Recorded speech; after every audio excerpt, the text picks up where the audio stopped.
स्वागत है mythic verse में, जहां कहानियां सिर्फ सुनाई नहीं जाती बल्कि जी जाती हैं।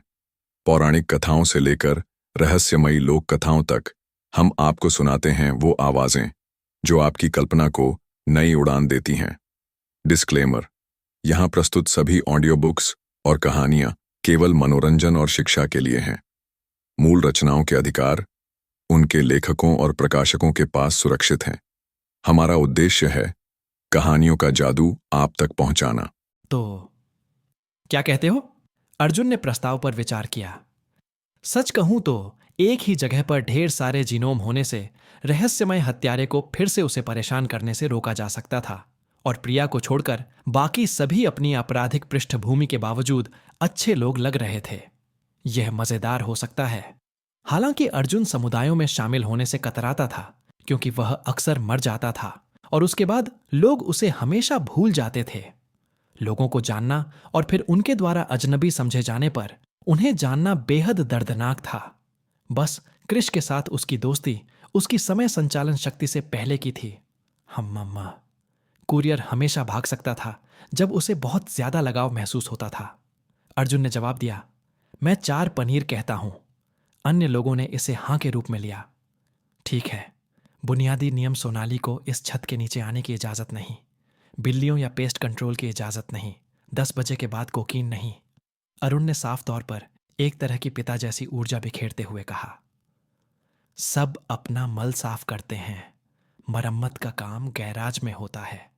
अगर पार्टी करनी हो तो एक दिन पहले हमें बता देना। अर्जुन चुपचाप सुनता रहा, मानो वह नियमों का कर्तव्यपूर्वक पालन करेगा। स्पष्टतः अरुण अभी तक उसे अच्छी तरह से नहीं जानता था। काफी समय हो गया था जब अर्जुन ने अपनी प्लाईमाउथ फ्यूरी में एक टीम का नेतृत्व किया था। वह अक्सर 1-2 लोगों को ले जाता था, खासकर जब वह नशे में धुत होता था या भागने के लिए ड्राइवर के तौर पर काम करता था, लेकिन इस तरह के समूह को शायद ही कभी ले जाता था। अरुण ने पीछे अपना पावर आर्मर पहना हुआ था, जबकि मीना शर्मा ने बगल में एक हरे रंग की हुडी पहनी हुई थी। उसके चूहों ने कार के हर कोने पर कब्जा कर लिया था, सीटों के पीछे और नीचे छिपे हुए थे। बदकिस्मती से प्रिया आगे आगे शिकायत करती रही। तुमने धोखा दिया बकवासी, उसने अर्जुन पर आरोप लगाया। अगर अरुण ने टीम बिल्डिंग के लिए उन सभी को एक ही गाड़ी में चलने पर जोर न दिया होता तो वह भी अपनी बाइक से मीटिंग में जाती। मुझे पता है तुमने ऐसा किया था। यहां कोई बहुत बड़ा हारने वाला है, अर्जुन ने जवाब दिया, कल की मेज से कुछ $100 ज्यादा अमीर होकर। और बकवादी, उसके तो और भी अच्छे उपनाम थे, जैसे छोटी दादी विध्वंसक। मैंने कार्ड गिने थे, प्रिया बोली, लेकिन तुमने उन्हें बदल दिया। मैं इस बारे में कभी गलत नहीं होती। तो आप यह स्वीकार करके कि आपने स्वयं को धोखा दिया है, उस पर धोखाधड़ी का आरोप लगा रहे हैं? अरुण ने असहानुभूति से पूछा। बेशक मैंने धोखा दिया, अर्जुन ने खुलकर स्वीकार किया, जिससे अरुण और मीना शर्मा हैरान रह गए। और मेरी निंदा करने के बजाय तुम्हें इससे सीख लेनी चाहिए, मेरे जवान पटवान। असफलता एक अनुभव है। तो अब तक तो तुम बहुत अनुभवी हो गए होंगे, प्रिया ने कंधे उचका दिए। जाहिर है वह जितना लेती थी उतना ही दे भी सकती थी। धोखाधड़ी से बढ़कर कोई मानवीय चीज नहीं है। जानते हो, मानव जाति पर धोखा देने का आरोप और किसने लगाया? मैं मत, उन्होंने कहा। अरे, ये इंसान हम पर दांतों की बजाय धनुष और भालों से हमला करते हैं, यह ठीक नहीं है। अर्जुन ने हारे हुए आदमी की तरफ देखा। क्या तुम हाल ही में किसी मैमथ से मिली हो प्रिया? अरुण ने उनकी बहस पर आह भरी। अगली बार हम टेबल टॉप गेम्स ट्राई करेंगे। समूह लिटिल मागरेब के पास पत्थर और स्टील के एक किले के पास पार्क किया। युद्ध से पहले यह इमारत किसी तरह की ढलाई खाना हुआ करती थी, जब तक कि कुछ साल पहले वल्कन ने इसे अपने कब्जे में नहीं ले लिया। धातु की दीवारों, पाइपों और जलाशयों वाला यह लाल लाल किला अर्जुन को किसी पुराने सैन्य अड्डे जैसा लग रहा था। कई सैनिक शॉटगन, ग्रेनेड लॉन्चर और मिनीगन लेकर उस इलाके में गश्त लगा रहे थे। उसने छत पर कुछ स्नाइपर्स को भी देखा, जो ढलाई खाने के आसपास की गलियों के हर कोने पर नजर रख रहे थे। जाहिर है यह एक खुला राज्य था कि वल्कन का हथियार विभाग वहां काम करता था, लेकिन कोई भी इतना मूर्ख नहीं था कि उन पर हमला करे। निजी सुरक्षाकर्मी और सतीश कुमार भी नहीं। नया रोम सचमुच शीत युद्ध जैसे दौर में जी रहा था। यह उस होटल के भी काफी नजदीक था जिसका इस्तेमाल अर्जुन ने पिछले लूप में किया था।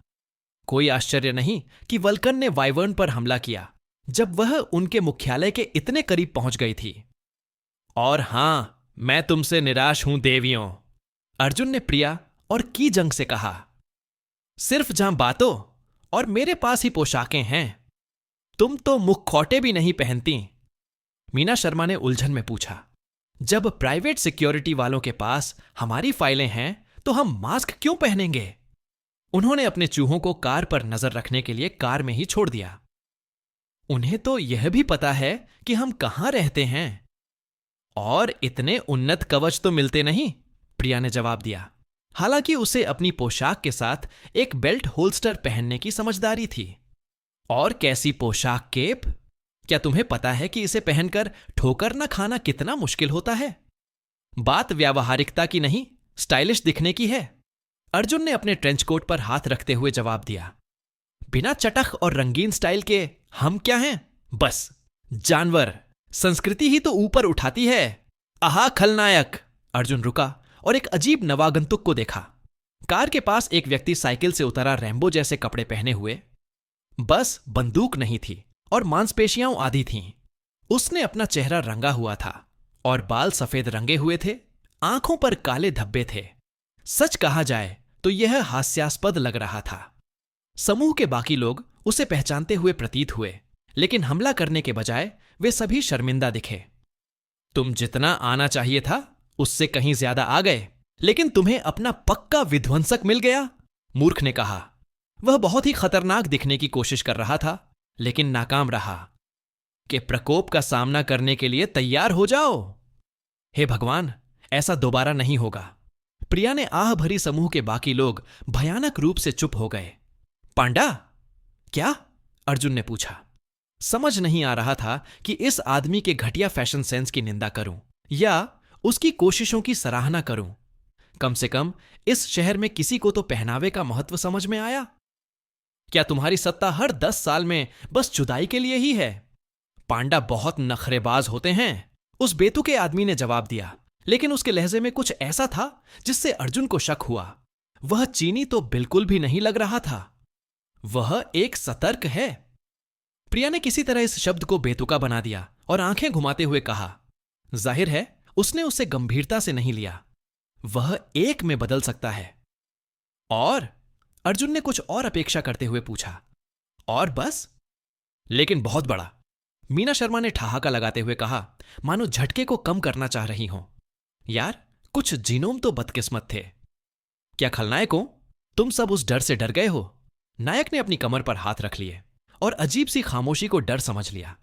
क्या वह सचमुच झगड़ा करने के लिए यहां तक आया है? अर्जुन इसका सम्मान कर सकता है, हालांकि उसे अपने परिचय पर काम करना चाहिए। बस उसे नजरअंदाज कर दो और वो चला जाएगा, अरुण ने जवाब दिया और बेचारे भावी नायक की तरफ एक नजर भी डाले बिना शस्त्रागार की ओर चल पड़ा। मीना शर्मा भी उसके पीछे पीछे आ गई, हालांकि उसने बेचारे जानवर को एक दयनीय नजर से देखा। यहां तक कि फाउंड्री के गार्ड भी उस नए आदमी का मजाक उड़ाते दिखे, उसे रोकने की कोई कोशिश नहीं की। तुम मुझसे बच नहीं पाओगे। इस अनादर से निराश होकर उसमें एक भयानक परिवर्तन आया। उसकी त्वचा पर काले और सफेद बाल उग आए, उसके शरीर में भारीपन और मांसपेशियां बढ़ गईं। उसके पंजे और नुकीले दांत उग आए और उसने अपनी पैंट और जैकेट उतारकर एक शानदार तितली की तरह पहन ली। वह आदमी चला गया और सिर्फ, हालांकि वह काफी बड़ा था, ध्रुवीय भालू से भी बड़ा। फिर भी जब उसने चीख मारी तो अर्जुन को वह डरावना नहीं बल्कि प्यारा लगा। एक गहरी आह भरते हुए प्रिया ने अपनी तर्जनी और मध्यमा उंगलियों को मिलाकर एक बंदूक बनाई और उससे ऊर्जा का एक नारंगी गोला दागा। प्रक्षेपास्त्र तीर की गति से उसकी ओर उड़ा और उसकी नाक में जा लगा। बेचारा जानवर तुरंत बाईं ओर गिर पड़ा, लकवाग्रस्त। अब अर्जुन को समझ में आया कि वे उसे एस्फियर क्यों कहते थे। ठीक है, प्रिया ने अपनी जेब से एक बेरेटा 76 निकालते हुए कहा। मैं उसकी लाश पर अपना दावा करती हूं। तुम एक पांडा को मारने जा रहे हो? अर्जुन ने भयभीत होकर पूछा। वे तो विलुप्त हो चुके हैं। हाँ, इसका मतलब है कि हम उसका फर किसी कलेक्टर को बेच सकते हैं। उसने अपनी बंदूक उस बेचारे जानवर पर तान दी। मैं तुम्हें यहीं रोक रहा हूं, क्रूएला। अर्जुन बैरल की तरफ बढ़ा। जानवरों की क्रूरता बर्दाश्त नहीं कर पा रहा था। मैं तुम्हें आखिरी जानवर भी नहीं मारने दूंगा। इसके लिए तुम्हें मौत की सजा हो सकती है। वो बकवास करने वाला नहीं, बेवकूफ है। ये तो मानो मर ही गया हो। फर्क बस इतना है कि जीते जी दिमाग खराब हो गया। मैं तुम्हें पेटा को नाराज नहीं करने दूंगा। तुम्हें नहीं पता कि वे लोग क्या करने में सक्षम हैं, या युद्ध से पहले वे क्या कर सकते थे। पेटा कौन है, जीनोम? उसने उलझन में पूछा, फिर झुंझलाकर बंदूक नीचे कर दी। तुम्हें पता है कि वो वापस आएगा और बाद में गार्डों के हाथों मारा जाएगा, साले। मेरे हिसाब से तो ये योग्यतम की उत्तरजीविता है। कम से कम मैं इसे जल्दी तो कर दूंगी। शैली के इस चेले को बचाने की पूरी जिम्मेदारी मैं लूंगा, अर्जुन ने जवाब दिया। उसकी महिला साथी ने आंखें घुमाते हुए अपनी बंदूक वापस पिस्तौल दान में रख ली।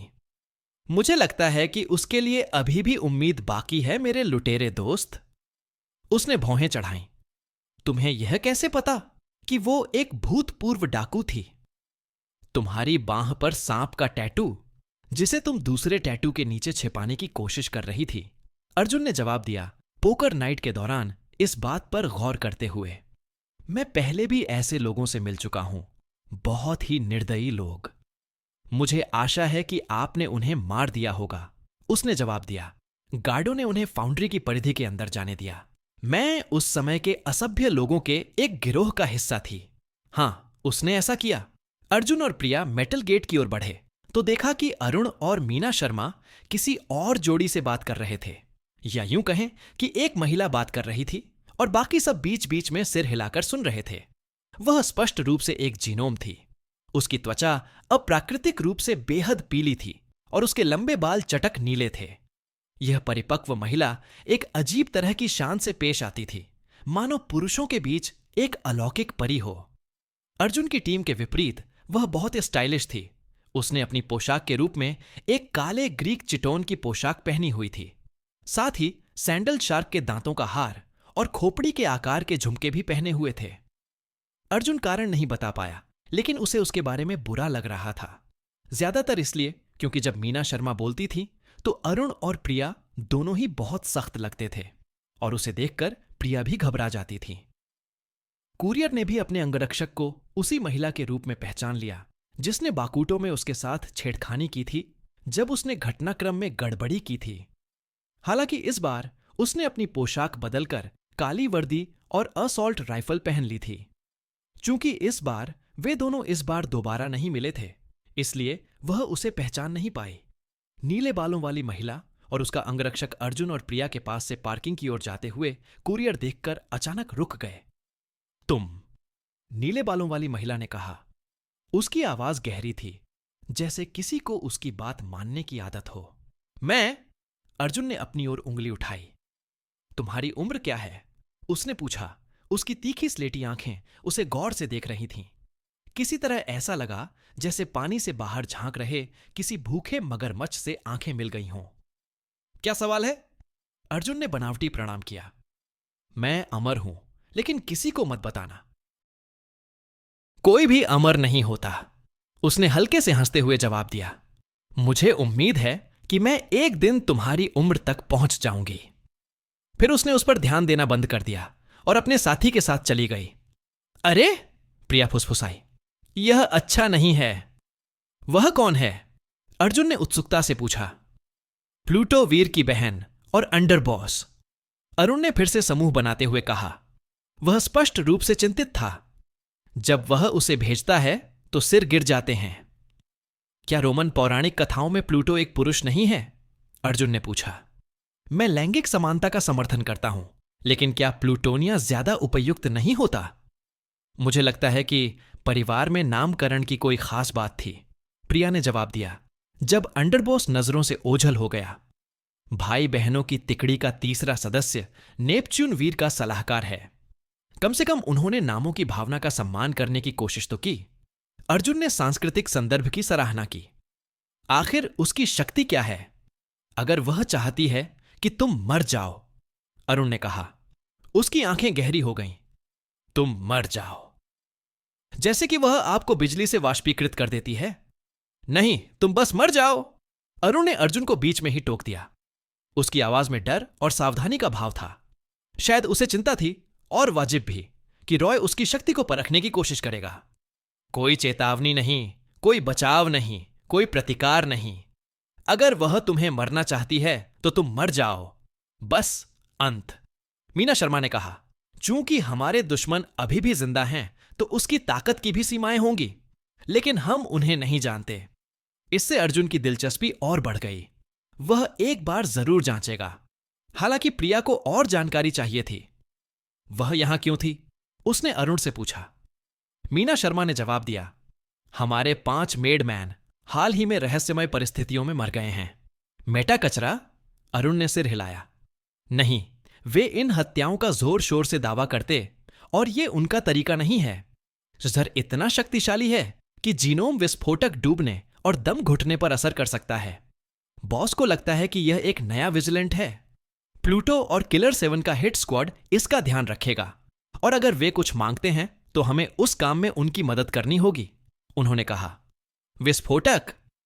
मेरे अदृश्य शत्रु ने फिर से हमला किया, अर्जुन ने रहस्य सुलझाने पर प्रसन्न होकर कहा। हां, मैंने भी यही सोचा था, अरुण ने कहा। लेकिन जब तक जिम्मेदार व्यक्ति लड़ाई के लिए हमारे दरवाजे पर दस्तक नहीं देता, हम इसे अपने ऊपर के अधिकारियों पर छोड़ देते हैं। एक बार जब हिट स्क्वाड किसी के पीछे पड़ जाता है तो मामला सुलझने में बस समय की बात होती है। अर्जुन ने अनुमान लगाया कि हत्या कहना असभ्य होगा। ठीक है, वल्कन को कैसे संबोधित करना है, इसके कुछ नियम हैं, अरुण ने अर्जुन से कहा जब वे धातु के दरवाजों के सामने खड़े थे। उसकी ऊंचाई का मजाक मत उड़ाओ, और भगवान के लिए जब तक वह पहले उसका जिक्र न करे, वाइवर्न का जिक्र मत करो। अर्जुन ने कर्तव्य निष्ठा से सिर हिलाया और दरवाजे खुल गए ताकि वे अंदर जा सकें। अरुण उन्हें फाउंड्री के एक निर्देशित दौरे पर ले गया। हालांकि जल्द ही यह स्पष्ट हो गया कि नाम पूरी तरह से सच्चाई को नहीं दर्शाता। इमारत में धातु प्रसंस्करण से लेकर असेंबली लाइन तक हथियार उत्पादन का पूरा काम चल रहा था। समूह भट्टियों और स्वचालित असेंबली लाइनों से भरे तपते कमरों से गुजरा। वे बंदूकें, गोलियां और रॉकेट बनाते थे। कुछ पहरेदारों ने तो अरुण के ही कवच के कुछ रूप भी पहने थे। हालांकि वे ज्यादा भारी और कहीं ज्यादा भयावह थे। आखिरकार वे वल्कन की कार्यशाला में पहुंच गए। यह जीनियस का एक विशिष्ट अड्डा था जो भारी भरकम उपकरणों, रोशनी देने वाले कांच के बल्बों और आधुनिक समय से सदियों आगे के अजीबोगरीब उपकरणों से भरा था। इसके साथ ही एक बहुत बड़ा रोबोट भी स्टैंड बाय पर रखा गया था। इसे हटाए तो यह एक विशाल पावर आर्मर निकला, हालांकि लगभग 5 मीटर ऊंचा और उसी के अनुरूप चौड़ाई वाला। मानव जैसा दिखने वाला यह सूट इतना भारी था कि इसे पैरों वाला टैंक ही कहा जा सकता था। हालांकि छोटे टर्बो रिएक्टरों की संख्या और अंगों के बहुसंयुक्त डिजाइन को देखते हुए अर्जुन ने अनुमान लगाया कि यह मशीन मैदान में आश्चर्यजनक रूप से तेज गति से चल सकती है, और निश्चित रूप से इसमें एक युद्धपोत को टक्कर देने लायक पर्याप्त हथियार थे, जिनमें दाहिने हाथ पर एक विशाल रॉकेट लॉन्चर तोपें और यहां तक कि बीम हथियार भी शामिल थे। कुरियर ने यह भी देखा कि मशीन पर जगह जगह आंखों के आकार के कई कैमरे लगे हुए थे, शायद उपयोगकर्ता को हर दिशा में देखने की सुविधा देने के लिए। अंत में मशीन पर सोने की परत चढ़ाई गई थी, शायद ज्यादा से ज्यादा दिखावे के लिए। बिल्डर उनका इंतजार कर रहा था, एक बड़ी मेज पर योजनाएं बना रहा था। प्लूटो की तरह अपने कोडनेम के बावजूद वल्कन भी एक लड़की निकली, और अर्जुन को हैरानी हुई कि वह शारीरिक रूप से उससे थोड़ी छोटी लग रही थी। 18-19। खैर, वह नाटी सी थी, मुश्किल से 1 मीटर 60 इंच लंबी, जैतूनी रंग की त्वचा, तीखी काली आंखें और पेंसिल से बंधे काले बाल। अपने पद के हिसाब से उसने साधारण कपड़े पहने थे, बस एक काली कमीज, गंदी पैंट और बिना फीते वाले जूते। लेकिन जब उसने उसकी ओर देखा तो अर्जुन उसकी दृष्टि में उग्रता देख सका। मुझे उम्मीद थी कि कोई लंबा होगा, अर्जुन ने मासूमियत से उससे कहा। वाइवर्न जैसा। कमरे में अविश्वसनीय रूप से तनाव बढ़ गया। हर कोई उसे पागल की तरह देख रहा था, सिवाय वल्कन के, जिसने उसे जानलेवा निगाहों से देखा। अर्जुन ने सीटी बजाते हुए विशालकाय मशीन की ओर देखा। जब मैं तेरी टांगें उड़ा दूंगा तब देखेंगे कि कौन ज्यादा लंबा है बेवकूफ। कैपो ने ऐसे चेहरे से कहा जिससे अर्जुन को कृष की याद आ गई। उसे भी शायद वही ऊंचाई का भ्रम रहा होगा, क्योंकि अभी तो तूने एक बारूदी सुरंग पर पैर रखा है। नेपोलियन आ रहा है। रॉय जरा इज्जत तो करो, अरुण खांसते हुए बोला। उसने और बाकी टीम ने वल्कन की तरफ सिर हिलाया। माफ करना चीफ, उसे पता ही नहीं है कि वो क्या कह रहा है। अरे नहीं, वो तो करता है। वल्कन ने गुस्से से अर्जुन को घूरते हुए कहा। कुतिया, मेरा निजी ऐन शब्द है। जब कोई इसे बोलता है तो उसे तकलीफ होती है। क्या तुम्हारे अंदर जीवित रहने की कोई प्रवृत्ति है? प्रिया ने अर्जुन से फुसफुसाते हुए पूछा। बिल्कुल नहीं, मैं अमर हूं। जीवित रहने की प्रवृत्ति उन लोगों में होती है जो मर सकते हैं। कुरियर ने विशाल कवच पर नजर डाली और मशीन के पीछे लगे विशाल रिएक्टर को देखा। क्या यह एक छोटा सा संलयन रिएक्टर है? वल्कन के चेहरे पर थोड़ी हैरानी थी, हालांकि वह उससे साफ नाराज थी। मुझे हैरानी है कि तुम यह जान सकी। मैंने एक बार एक पर काम किया था, हालांकि इतना उन्नत कुछ नहीं था। अर्जुन ने सूट के बाकी हिस्सों को देखते हुए जवाब दिया। और आक्रमण के लिए प्लाज्मा किरणें भी? चतुर चतुर। शायद मुझे तुम्हें एक लाइव प्रदर्शन देना चाहिए। जैसे ही वल्कन ने यह शब्द कहे, सूट अपने आप हिल गया। बाकी जीनोम एक कदम पीछे हट गए और खास तौर पर अरुण एक ऊर्जा तलवार बुलाने के लिए तैयार दिख रहा था। चूंकि तुम्हारे पास दिमाग है, इसलिए मुझे लगता है कि मैं सिर्फ पैरों को ही नष्ट करूंगा। अर्जुन बस प्रौद्योगिकी के इस चमत्कार को देखता रहा, जबकि उसने अपने हथियार उसके निचले हिस्से पर तान रखे थे। वल्कन ने भौहें चढ़ाईं। उसका गुस्सा हैरानी में बदल गया। तुम मौत के बहुत करीब हो, फिर भी न तो तुम्हारी धड़कन बदली और न ही रक्तचाप, न ही कोई असामान्य तंत्रिका गतिविधि। तुम्हें जरा भी परवाह नहीं। रुको, उसे यह कैसे पता चला? क्या उसके सूट के सेंसर से उसका कोई टेलीपैथिक लिंक था? हालांकि उसे शुक्रगुजार होना चाहिए कि उसका गुस्सा अब घर से निकल गया था और उसकी जगह जिज्ञासा ने ले ली थी। शायद उसे लगा होगा कि उसके पास कोई चालाकी छिपी है। मैंने सुना है कि तुम अपने साथ एडवांस्ड टेक्नोलॉजी लेकर आए हो, रॉय, वल्कन ने कहा। बाकी लोग उसे शांत होते देख खुश थे और कुछ भी कहने को तैयार नहीं थे। क्या तुम जीनियस हो? कुछ। उसके पास उन्नत बुद्धिमत्ता नहीं थी, लेकिन उसने उन्नत तकनीक के साथ इतने सारे काम किए थे। वह वास्तव में एक जीनियस हो सकता था।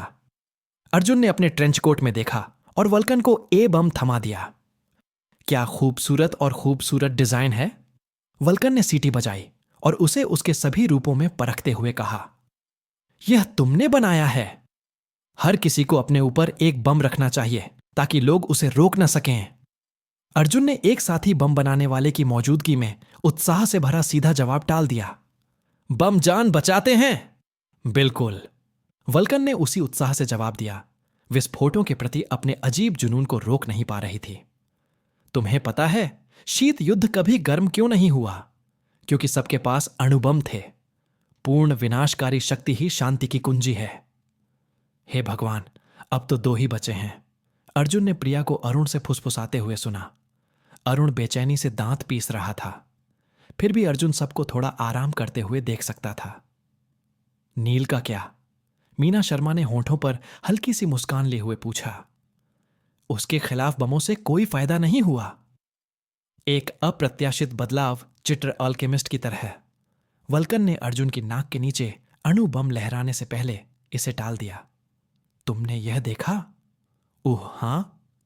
अगर तूने फिर से वाइवन कहा तो मैं उसे तेरे गले में उतार दूंगा।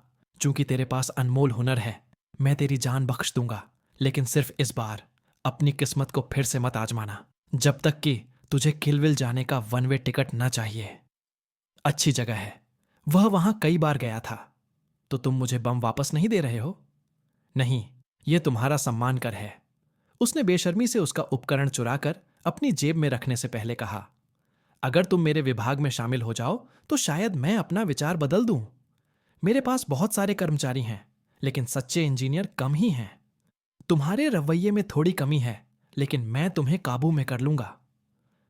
अर्जुन ने यह भी देखा कि उसके सूट ने अपने हथियार उसकी ओर तान रखे थे। भले ही वह मित्रवत लग रही थी।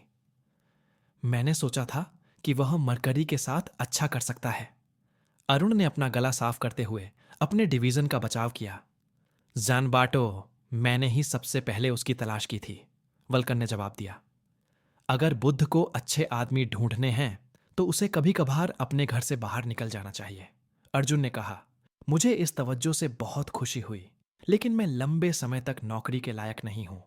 मैं कृष की तलाश में हूं, काले बाल, नीली आंखें, मार्क्सवादी, लेनिनवादी। अंडरडाइवर, वल्कन ने मुस्कुराते हुए जवाब दिया जब अर्जुन ने उस पर पूरा ध्यान दिया। लेकिन मुझे नहीं लगता कि तुम्हें मेरे सब कॉन्ट्रैक्टर से मिलवाने से मुझे कोई फायदा होगा, खासकर अगर तुम हमारे साथ लंबे समय तक नहीं रहोगी। उपठेकेदार, आखिरकार उसे पुनर्मिलन का स्वाद मिल ही गया। इस विशेषाधिकार के लिए कितना? वल्कन ने अपनी वर्कशॉप की मेज पर बैठते हुए हंसते हुए कहा। तुम्हें लगता है कि मैं पैसे के लिए काम करने वाला एक बदमाश हूं? फिर मेरे पास बेचने के लिए सिर्फ मेरा शरीर ही बचेगा। मीना शर्मा उसके मजाक पर हंसे बिना नहीं रह सकीं और फिर जल्दी से अपना हाव भाव सुधार लिया। वल्कन थोड़ा मुस्कुराया। मुझे नहीं पता कि तुम हिम्मती हो या पागल, उसने कहा, लेकिन सच कहूं तो मुझे किसी समस्या पर वार करने के लिए नए और गर्म शरीरों की जरूरत है। मेटा गैंग, अरुण ने गला साफ किया। तुम चाहते हो कि हम उन्हें मार गिराए? मेरा दल मेटा समस्या का समाधान करेगा, वल्कन ने उसे टाल दिया। बड़े बॉस ने हमें जाने का आदेश दिया है। बस शिपमेंट की सुरक्षा करो और हम रस्ट टाउन का ध्यान रखेंगे। नहीं, मेरे मन में कानून से लड़ने का विचार है। बेहतरीन मिशन, अर्जुन खुश हुआ। क्या हम टैक्स चोरी करने जा रहे हैं? इससे ज्यादा खतरनाक और कुछ नहीं है। ऑल कैपोन भी ऐसा नहीं कर सकता था, प्रिया ने कहा। कोई भी टैक्स नहीं देता बकवास करने वाले। ये प्राइवेट सिक्योरिटी और सतीश कुमार हाल ही में कुछ ज्यादा ही उत्सुक हो गए हैं, वल्कन ने व्यंग्यात्मक लहजे में कहा। ज्यादा नुकसानदेह तो नहीं, लेकिन वे हमारी परीक्षा ले रहे हैं। उनका मानना है कि मेटा ने हमारे संगठन को कमजोर कर दिया है। हमें उन्हें याद दिलाना होगा कि वे शिखर सम्मेलन को कम न आंकें। आप चाहते हैं कि हम डायनामिक्स के ऑपरेशन पर हमला करें? अरुण ने पूछा। प्रिया ने हम पर भौहें चढ़ाईं। वल्कन ने सिर हिलाया। डायनामिक्स इस समय सतीश कुमार की एक नई फिल्म की शूटिंग कर रहा है। मैं चाहता हूं कि आप स्टूडियो को बर्बाद कर दें, उन्हें एक संदेश भेजें। क्या वहां नवीनतम फिल्म पर काम नहीं चल रहा है? अरुण ने अपनी बात पूरी की बिना ही बात बंद कर दी। वाइवर्न की उड़ान आई आए। वल्कन ने उसकी आंखों में एक प्रतिशोधी चमक ला दी। हां बिल्कुल, हमेशा की तरह व्यापार। अर्जुन ने पूछा, क्या आप अपना व्यक्तिगत प्रतिशोध कुरकुरा चाहते हैं या अतिरिक्त कुरकुरा? यह बेवकूफी है। प्रिया, अरुण कार के पीछे रुक गया। शांत हो जाओ। अर्जुन अपनी कार की खिड़की से झांकते हुए उनकी बहस सुन रहा था। डायनामिक्स का स्टार स्टूडियो, जिसे नाम की मौलिकता का पुरस्कार मिला था, न्यू रोम के पूर्व में लगभग 2.5 वर्ग किलोमीटर में फैला हुआ था। उनके लिए एक पूरा खुला पार्क और लगभग 7 गोदाम थे। दूर से अर्जुन ने कर्मचारियों को कार्डबोर्ड के कटआउट हटाते इंटर्न को अपने वरिष्ठों के लिए कॉफी ले जाते और स्टंटमैन को खुद को तैयार करते देखा। स्टूडियो में केवल एक चेक पॉइंट प्रवेश द्वार था और कुछ ही गार्ड थे। उन्हें स्पष्ट रूप से किसी हमले की उम्मीद नहीं थी। फिर भी समूह ने स्टूडियो की सीमा के बाहर ही गाड़ी खड़ी कर दी थी, क्योंकि सुरक्षा कैमरों के बिना अंदर जाने का रास्ता नहीं मिल रहा था। मीना शर्मा अपने प्रेमी के कंधे पर सिर रखकर आंखें बंद करके सो रही थीं। जब तक समूह स्टूडियो से सुरक्षित दूरी पर रहा, उसने अपने चूहों को जासूसी के काम पर भेज दिया था। अर्जुन की समझ के अनुसार चित्र का उन्नत चूहा परिवार रिले की तरह काम करता था, जिससे वह एक बड़े इलाके में कीड़ों के झुंड को नियंत्रित कर सकती थी। अर्जुन को शक था कि सच्ची टेलीपैथी, जो एक नीली शक्ति थी, के बजाय चित्र ने अपने चूहों को शारीरिक रूप से अपने तंत्रिका तंत्र के विस्तार में बदल दिया था।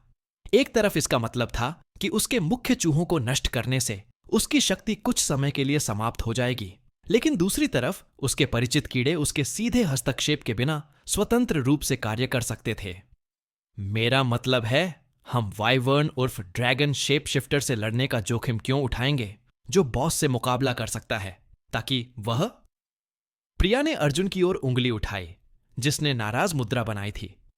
अपने लिए एक निजी उपकार कमा सके, क्योंकि वल्कन यही चाहती है और वो कैपोस में से एक है, अरुण ने जवाब दिया। और किस्मत से हमें उसका सामना नहीं करना पड़ेगा। मुझे शक है कि उसके पास एक्टिंग के लिए समय होगा। अगर तुम गलत हो तो क्या होगा? हम में से कोई भी उसका मुकाबला नहीं कर सकता। बात यह थी कि अर्जुन को भी बुरा लग रहा था। वह इसे समझा नहीं पाया, लेकिन कुरियर ने अपने विभिन्न चक्रों के माध्यम से एक प्रबल अंतर्ज्ञान विकसित कर लिया था, और अभी उसकी छठी इंद्री ने उसे खतरे की चेतावनी दी थी कि कोई उसे देख रहा है। फिर भी उनकी वर्तमान स्थिति सुरक्षा कैमरों के लिए एक ब्लाइंड स्पॉट होनी चाहिए। उसे अपनी कार में रडार लगाना चाहिए। थोड़ा परेशान होकर अर्जुन ने रेडियो चालू किया और विशेष सुविधा चालू कर दी, इस उम्मीद में कि शोर को दबाने के लिए अच्छा पुराना संगीत मिल जाएगा। दूसरी खबर यह है कि गाय जूलियस सीजर की हत्या के बाद रोमन गणराज्य अभी भी कर्फ्यू के अधीन है। फिर से सीजर के साथ 2000 साल हो गए थे। यह कौन सा न्यूज चैनल है? अरुण ने उत्सुकता से पूछा। मैं बोलने वाले को पहचान नहीं पा रहा हूं। यह मेरा शंकर है, अर्जुन ने चैनल बदलते हुए समझाया। यह देश और काल के पार के चैनल सुनता है, लेकिन किसी कारण से यह आमतौर पर रोमन गणराज्य के युग में ही चलता है। तुम्हें अपनी कहानियों पर काम करना चाहिए, बकवासी। प्रिया ने उसे ताना मारा। 2000 साल पहले रेडियो नहीं थे। अतीत के एक संस्करण में उन्होंने ऐसा किया था। आपके पास अतीत के कई संस्करण नहीं हो सकते। अर्जुन ने भावशून्य नजरों से उसकी तरफ देखा। मास्क पहने हुए यह सब व्यर्थ था। फिर भी समय ऐसे नहीं चलता, उसने उसी लहजे में कहा जैसे कोई बड़ा आदमी किसी चिड़चिड़े बच्चे से बात कर रहा हो। भाड़ में जाओ आइंस्टीन। जब भी आप चाहें, अर्जुन ने उत्तर दिया। अंततः पोस्ट एपोकैलिप्टिक ब्लूज चैनल खोजने से पहले मीना शर्मा ने जागने के लिए इस क्षण को चुना। तो अरुण ने उससे पूछा। वाइवर्न मौजूद नहीं है, उसने गर्दन खुजलाते हुए कहा। कोई उसकी जगह ले रहा है। देखो, मुझे पता था कि वो अपने स्टंट खुद नहीं करती, अरुण ने अपनी गलती मानते हुए प्रिया से कहा। वो शायद फील्ड वर्क में बहुत व्यस्त होगी। इस बात की कोई गारंटी नहीं है कि किसी के अलार्म बजाने के बाद वह उड़कर नहीं आएगी। उसने खिड़की खोलकर सिगरेट जलाते हुए जवाब दिया। मीना शर्मा ने आगे कहा, हालांकि बुरी खबर यह है कि स्टंट के लिए अमित ने उनकी जगह ले ली है और एटॉमिक कैट भी वहां है। अरुण अमित के बारे में चिंतित नहीं था, लेकिन जब उसने दूसरे जीनोम का उल्लेख किया तो वह तुरंत भड़क गया। अमित को उसकी पोशाक के आधार पर शक्ति मिलती है ना? अर्जुन ने अपनी याददाश्त को जगाने की कोशिश करते हुए पूछा। अगर वह वैम्पायर का वेश धारण करती है तो वह खून पीती है और धूप में जलती है, और अगर वह वाइवर्न का वेश धारण करती है तो वह उड़ सकती है। मीना शर्मा ने सिर हिलाया। यह असली विवर्ण का बहुत कमजोर रूप है, इसलिए अगर वह वाइवर्न की तरह वेश धारण करती है तब भी आप उसे चोट पहुंचा सकते हैं, और इसका असर सिर्फ तब तक रहता है जब तक उसके कपड़े लगभग बरकरार रहते हैं। प्रिया ने शिकायत करते हुए कहा। पीले जीनोम बकवास हैं। मैं अमित की उपस्थिति समझ सकता हूं, लेकिन परमाणु बिल्ली? अरुण ने अपनी प्रेमिका से पूछा। वह फिल्म में मेहमान भूमिका निभा रहा है, उसने चिंता जताते हुए जवाब दिया। क्या हम फिल्म छोड़ दें? गर्भपात? अर्जुन ने अपना सिर घुमाया। गर्भपात क्यों? वह इतना शक्तिशाली है। अरुण ने कहा। नान हम में से एक थी। वह जासूस है? अर्जुन ने पूछा। जेम्स बॉन्ड जैसा? नहीं, यह जटिल है। अरुण ने सही शब्द ढूंढने की कोशिश करते हुए अपनी उंगलियां मिलाईं। वह किशोर अवस्था के विद्रोह के द्वार से गुजर रहा है, लेकिन अंततः वह वापस आ जाएगा। उसके माता पिता ऑनगस्टस के करीबी हैं और हमें उसे किसी भी तरह से खतरे में डालने से साफ मना किया गया है। उसे अपने को छूने मत देना, बकवास करने वाले, प्रिया ने कहा, वरना तुम धमाका कर दोगे। मीना शर्मा ने कहा। वह किसी भी चीज को बम में बदल सकता है, लेकिन केवल त्वचा के सीधे संपर्क से। दिलचस्प। अर्जुन ने मीना शर्मा से जरूरी सवाल पूछने से पहले झूठ बोला। सीजीआई स्पेशल इफेक्ट्स या स्टॉप मोशन? वे सीजीआई का उपयोग करते हैं। कुरियर वाले ने सिनेमा के स्वर्णिम युग के नष्ट हो जाने का शोक मनाते हुए अपना सिर स्टीयरिंग व्हील पर रख दिया। तो हम क्या करें? प्रिया ने अरुण से पूछा। हम बंदूकें चलाते हुए अंदर जाएं, शोर मचाएं और फिर भाग जाएं।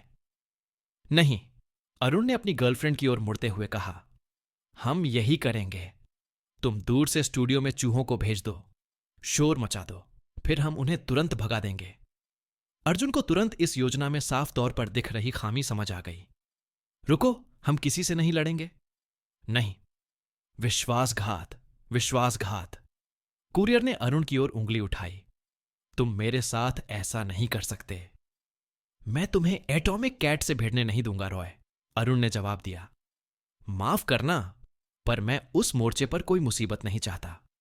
तुम बहुत ज्यादा मांग रहे हो, कुरियर ने कहा। उसका साथी जीनोम हार मानकर आहें भर रहा था। तुम मुझे मार डालोगे अरुण, तुम मुझे मार डालोगे, तुम बच जाओगी। तलवारबाज ने मीना शर्मा की ओर मुड़ने से पहले कंधे उचकाए। तो मैं तुम्हारी लड़की हूं, उसने कहा और सो गई। अर्जुन ने मदद के लिए प्रिया की ओर रुख किया, लेकिन वह बस खिड़की से बाहर देखती रही और अपनी सिगरेट खत्म करती रही। वह उन्हें दोष नहीं दे सकता था, क्योंकि वे अमर नहीं थे, लेकिन धिक्कार है, इसने इस मिशन का सारा मजा किरकिरा कर दिया। जैसे जैसे कुछ मिनट बीतते गए, अर्जुन ने स्टूडियो के पास हलचल देखी। लोग गोदामों से बाहर निकल रहे थे और चीख रहे थे। फिर वे रेंगते हुए आए, हजारों काले और भूरे चूहों के झुंड। वे गोदामों से भाग निकले, अपने वजन से खिड़कियां तोड़ते हुए। उनकी संख्या इतनी ज्यादा थी कि चूहों को आगे बढ़ने के लिए एक दूसरे पर चढ़ना पड़ा, जिससे लहरें और फर की दीवारें बन गईं। अर्जुन को बेचारे डायनामिक्स प्रशिक्षुओं पर दया आ गई, जो बिना किसी वेतन की उम्मीद के काम करते हुए इस आतंक का सामना कर रहे थे। जाहिर है, पूरे इलाके में दहशत फैल गई। कर्मचारी हर तरफ भाग रहे थे। कॉफी के कप बिखर रहे थे। गार्ड चूहों को मारने की बेतहाशा कोशिश कर रहे थे। अरे अरे, अर्जुन ने सीटी बजाई। इस शहर में चूहों की समस्या है, इससे वल्कन संतुष्ट हो जाएगा, अरुण हंसा। अब प्राइवेट सिक्योरिटी के आने से पहले घर चलें। कुरियर इससे अधिक सहमत नहीं हो सका, खासकर तब जब वह अभी भी असहज महसूस कर रहा था। अर्जुन ने एक्सीलरेटर पेडल दबाया और कीड़ों से भरे स्टूडियो को छोड़कर शहर की चौड़ी गलियों में चला गया। समूह के साझा घर की ओर जाते हुए उसने लगभग यही उम्मीद की कि वाइवर्न आसमान से आएगा या एटॉमिक कैट मोटरसाइकिल पर सवार होकर उनका पीछा करेगा और एक जबरदस्त कार चेज करेगा, या फिर मेटा उन पर घात लगाए बैठेगा। इसके बजाय वे बिना किसी समस्या के घर लौट आए। सच कहूं तो न्यूरोम के नायकों ने कुरियर को निराश किया। शायद सोनू सिंह के कार्निवल ने अर्जुन को सुपर हीरो की गलत छवि दी थी, क्योंकि वे बेहद काबिल थे, लेकिन डायनामिक्स के कॉरपोरेट चैंपियन उसे ज्यादा प्रभावित नहीं कर पाए। तुम रूठ रहे हो बकवासी? प्रिया ने उससे पूछा। अपना सिगरेट खत्म करके उसे खिड़की से बाहर फेंक दिया। अर्जुन ने समय रोका, धुआं पकड़ा और उसे ग्लव कंपार्टमेंट में रखी एश्ट्रे में डाल दिया। बस मुझे किसी तरह की सड़क पर रुकावट की उम्मीद थी। समय फिर से शुरू होने पर अर्जुन ने जवाब दिया। शायद उसका मन गलत था। यह बोरिंग है।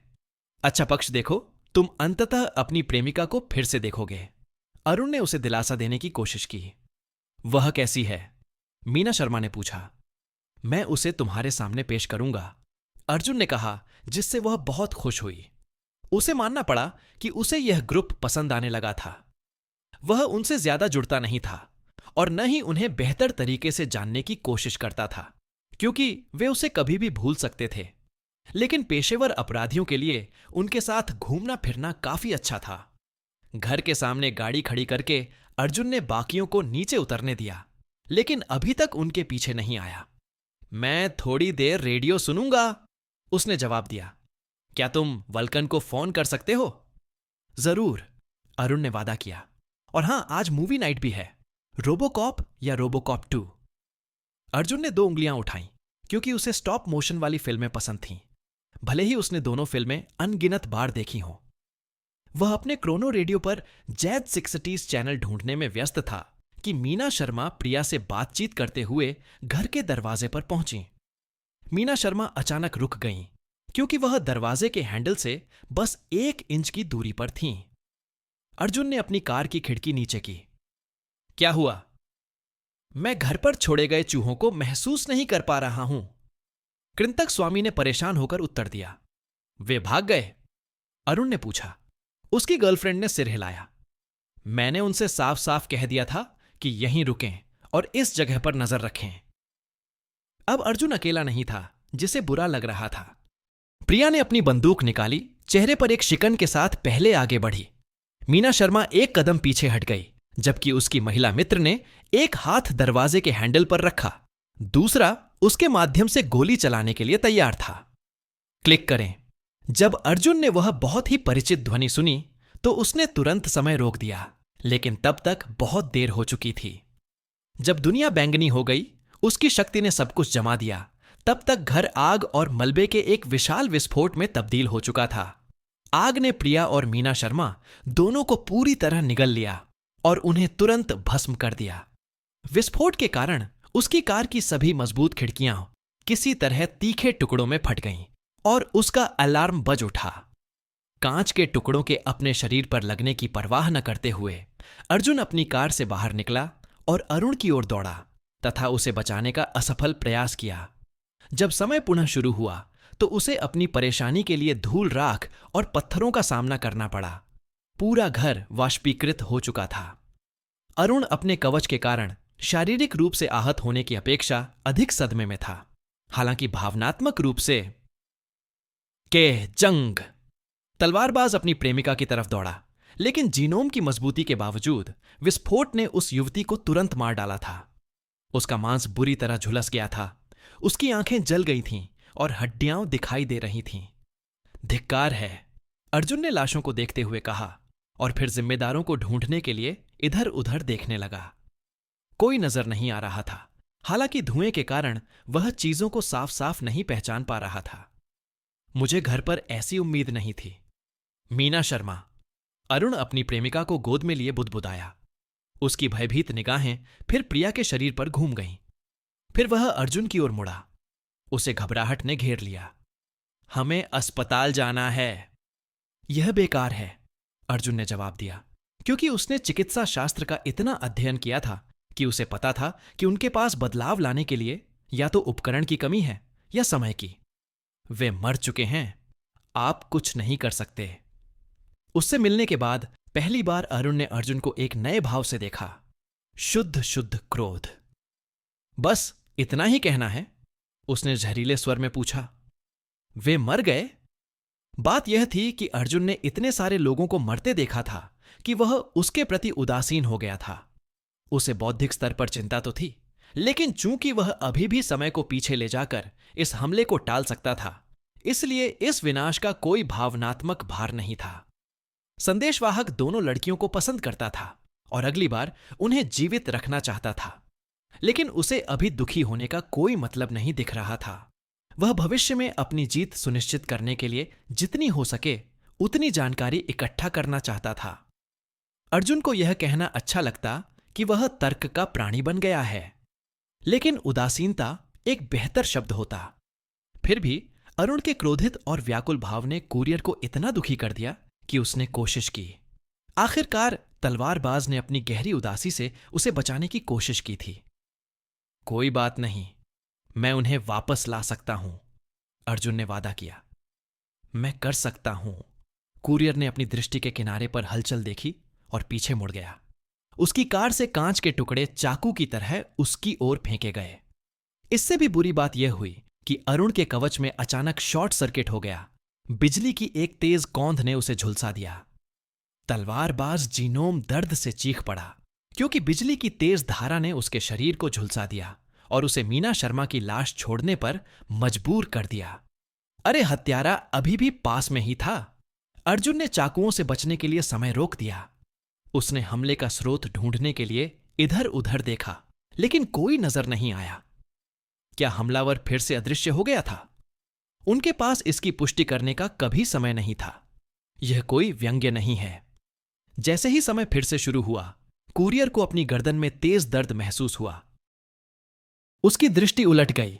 गले के नीचे का पूरा शरीर सुन्न हो गया, क्योंकि उसका कान घास से टकराया।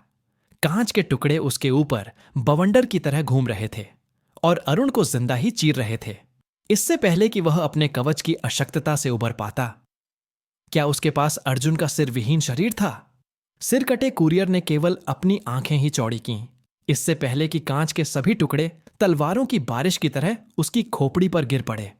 अर्जुन अपनी प्लाईमाउथ की ड्राइवर व्हील पर जागा, वापस शुरुआत में। रेनेस्को के घर सीधे जाने के बजाय जीनोम ने अपनी कार शहर के प्रवेश द्वार के पास खड़ी कर दी और अपने विचारों को एकत्रित करते हुए वहीं स्थिर खड़ा रहा। 2 बार वह जोर से गुर्राया। जब वह खुशी पाने के इतने करीब था तब उसे 2 बार धोखा मिला था। ठीक है, अब यह मामला सुलझ गया। कोई उसके पीछे पड़ा था, कोई इतना साहसी कि वह उस पर हमला कर सके, जबकि उसके पीछे जीनोम्स का एक पूरा समूह था। लेकिन कौन? अर्जुन एक गुप्त कट्टर दुश्मन पाकर खुश था, लेकिन मेटा के अलावा उसे कोई ऐसा साधन और मकसद नजर नहीं आया जिसके पास वो ताकत और इरादे हों। या फिर हत्यारे ने सुमित में शामिल होने के सिद्धांत के आधार पर उसे निशाना बनाया था। क्या वो अकेला भेड़िया था? ये इंसान तो कोई पेशेवर लग रहा था, और इतना जबरदस्त धमाका करने के लिए एक जबरदस्त बम की जरूरत होती। समय रोकने के तुरंत बाद अर्जुन का मर जाना इस बात का संकेत था कि हत्यारे को अपने शांत होने का समय पता चल गया था, और चिटर के चूहों को इसलिए मार दिया गया था ताकि वो अपने मालिक को खबर न दे सकें। इसमें काफी जानकारी इकट्ठा करनी पड़ी होगी, शायद पूरी टीम को भी। जिस तरह से यह हुआ, जिम्मेदार व्यक्ति स्पष्ट रूप से कांच को नियंत्रित कर सकता था, क्योंकि वे अरुण के कवच के तकनीकी घटकों को, शायद सिलिका काइनेटिक को भी भून सकते थे। यह इस कथित अदृश्यता को एक दृष्टिभ्रम या किसी प्रकार के दर्पण सूट के रूप में भी समझा सकता है। हमला क्रूर और अप्रत्याशित था, और 5 मिनट से भी कम समय तक चला। हत्यारा कोई अनुभवहीन भावी नायक जैसा नहीं, बल्कि एक निर्दयी पेशेवर था। कुरियर सोच रहा था कि आगे क्या किया जाए। बात यह थी कि अगर वह वल्कन द्वारा दिए गए मिशन में कामयाब भी हो जाता और घर पर घात लगाकर हमला करने से बच भी जाता, तो हत्यारे से निपटे बिना आगे बढ़ने पर वह सीधे क्रिश तक पहुंच सकता था। हालांकि इससे अर्जुन को गुस्सा आया, फिर भी उसने अपनी मुख्य खोज को तब तक के लिए टाल दिया जब तक वह उस बाधा से निपट नहीं लेता। वह रहस्यमय हत्यारा पहले ही 2 बार बिना प्रत्यक्ष रूप से प्रकट हुए उसकी हत्या कर चुका था, और स्पष्ट रूप से उसे अतिरिक्त नुकसान की जरा भी परवाह नहीं थी। इससे भी बुरी बात यह थी कि अगर हत्यारा कोई अकेला भेड़िया नहीं बल्कि किसी और का एजेंट होता, तो उसे मारने से अर्जुन को बस थोड़ी राहत ही मिलती। जिंदगी का मतलब खुशी ढूंढना था। क्रिश के बिना अर्जुन खुश नहीं था। जानबूझकर या अनजाने में इस हत्यारे ने उन्हें अलग रखा, और इसलिए उसे जाना पड़ा। अंत, वह अरुण और उसके दोस्तों को भी नहीं मरना चाहता था।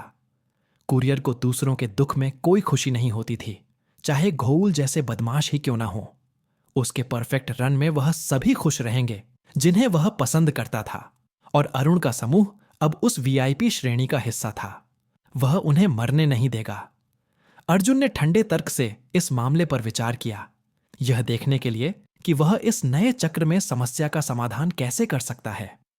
अब तक हत्यारे ने केवल सुमित या कुरियर पर ही हमला किया था, लेकिन ऐसा शायद इसलिए हुआ क्योंकि अर्जुन आपराधिक सिंडिकेट के साथ काम करता था। अकेले भेड़िए की परिकल्पना को छोड़कर केवल 2 संगठनों के पास ही उन पर हमला करने के लिए जीनोम उद्देश्य और संसाधन थे, मेटा और डायनेमिस। अगर बात मेटा की थी तो अर्जुन ने पहले ही उन्हें खत्म करने का वादा कर दिया था, तो एक ही तीर से 2 निशाने लगते। लेकिन उसकी अंतरात्मा ने उसे बताया कि वह एक बात भूल गया है, और उसे तुरंत याद आ गया कि क्या भूल गया था। बंदरगाह। अर्जुन को एक फ्लायर याद आया जो प्राइवेट सिक्योरिटी के सदस्यों को बचा रहा था जब उसने वहां घोल और सरीन से लड़ाई की थी। उसने सोचा कि वह उन्हें अंधेरे की वजह से साफ नहीं देख पा रहा था, लेकिन शायद इसीलिए कि वे अदृश्य थे, उनकी उपस्थिति सिर्फ धुएं से ही पता चल रही थी। चूंकि उस आकृति ने मेटा की मदद नहीं की थी, बल्कि उसने डायनामिस के कर्मचारियों को बचाया था, इसलिए अर्जुन ने मेटा को दोषी नहीं माना। इससे केवल एक अकेला निगरानी करता बचा, या डायनामिस का एक एजेंट। अब वाइवर्न के प्रस्ताव को स्वीकार करने का समय आ गया है। सतीश कुमार का मुख्यालय ऑप्टिमेट्स टॉवर अर्जुन द्वारा देखी गई सबसे शानदार जगह थी। डायनामिस की ज्यादातर संपत्तियां शहर के उत्तर पूर्व में रस्ट टाउन के बिल्कुल विपरीत दिशा में स्थित थीं। हालांकि अपने पड़ोसी के विपरीत यह इलाका न्यू रोम के सर्वोच्च अभिजात वर्ग के लिए था। सतीश कुमार का टावर 70 मंजिल ऊंची इमारत थी, आधी पेंट हाउस गगनचुंबी इमारत और आधी लग्जरी होटल। निचला हिस्सा ऊपर वाले से ज्यादा विशाल था, जिसमें बगीचे, पूल, बालकनी और यहां तक कि हेलीपैड क्षेत्र भी थे, जबकि ऊपरी मंजिलें कार्यालयों के लिए थीं।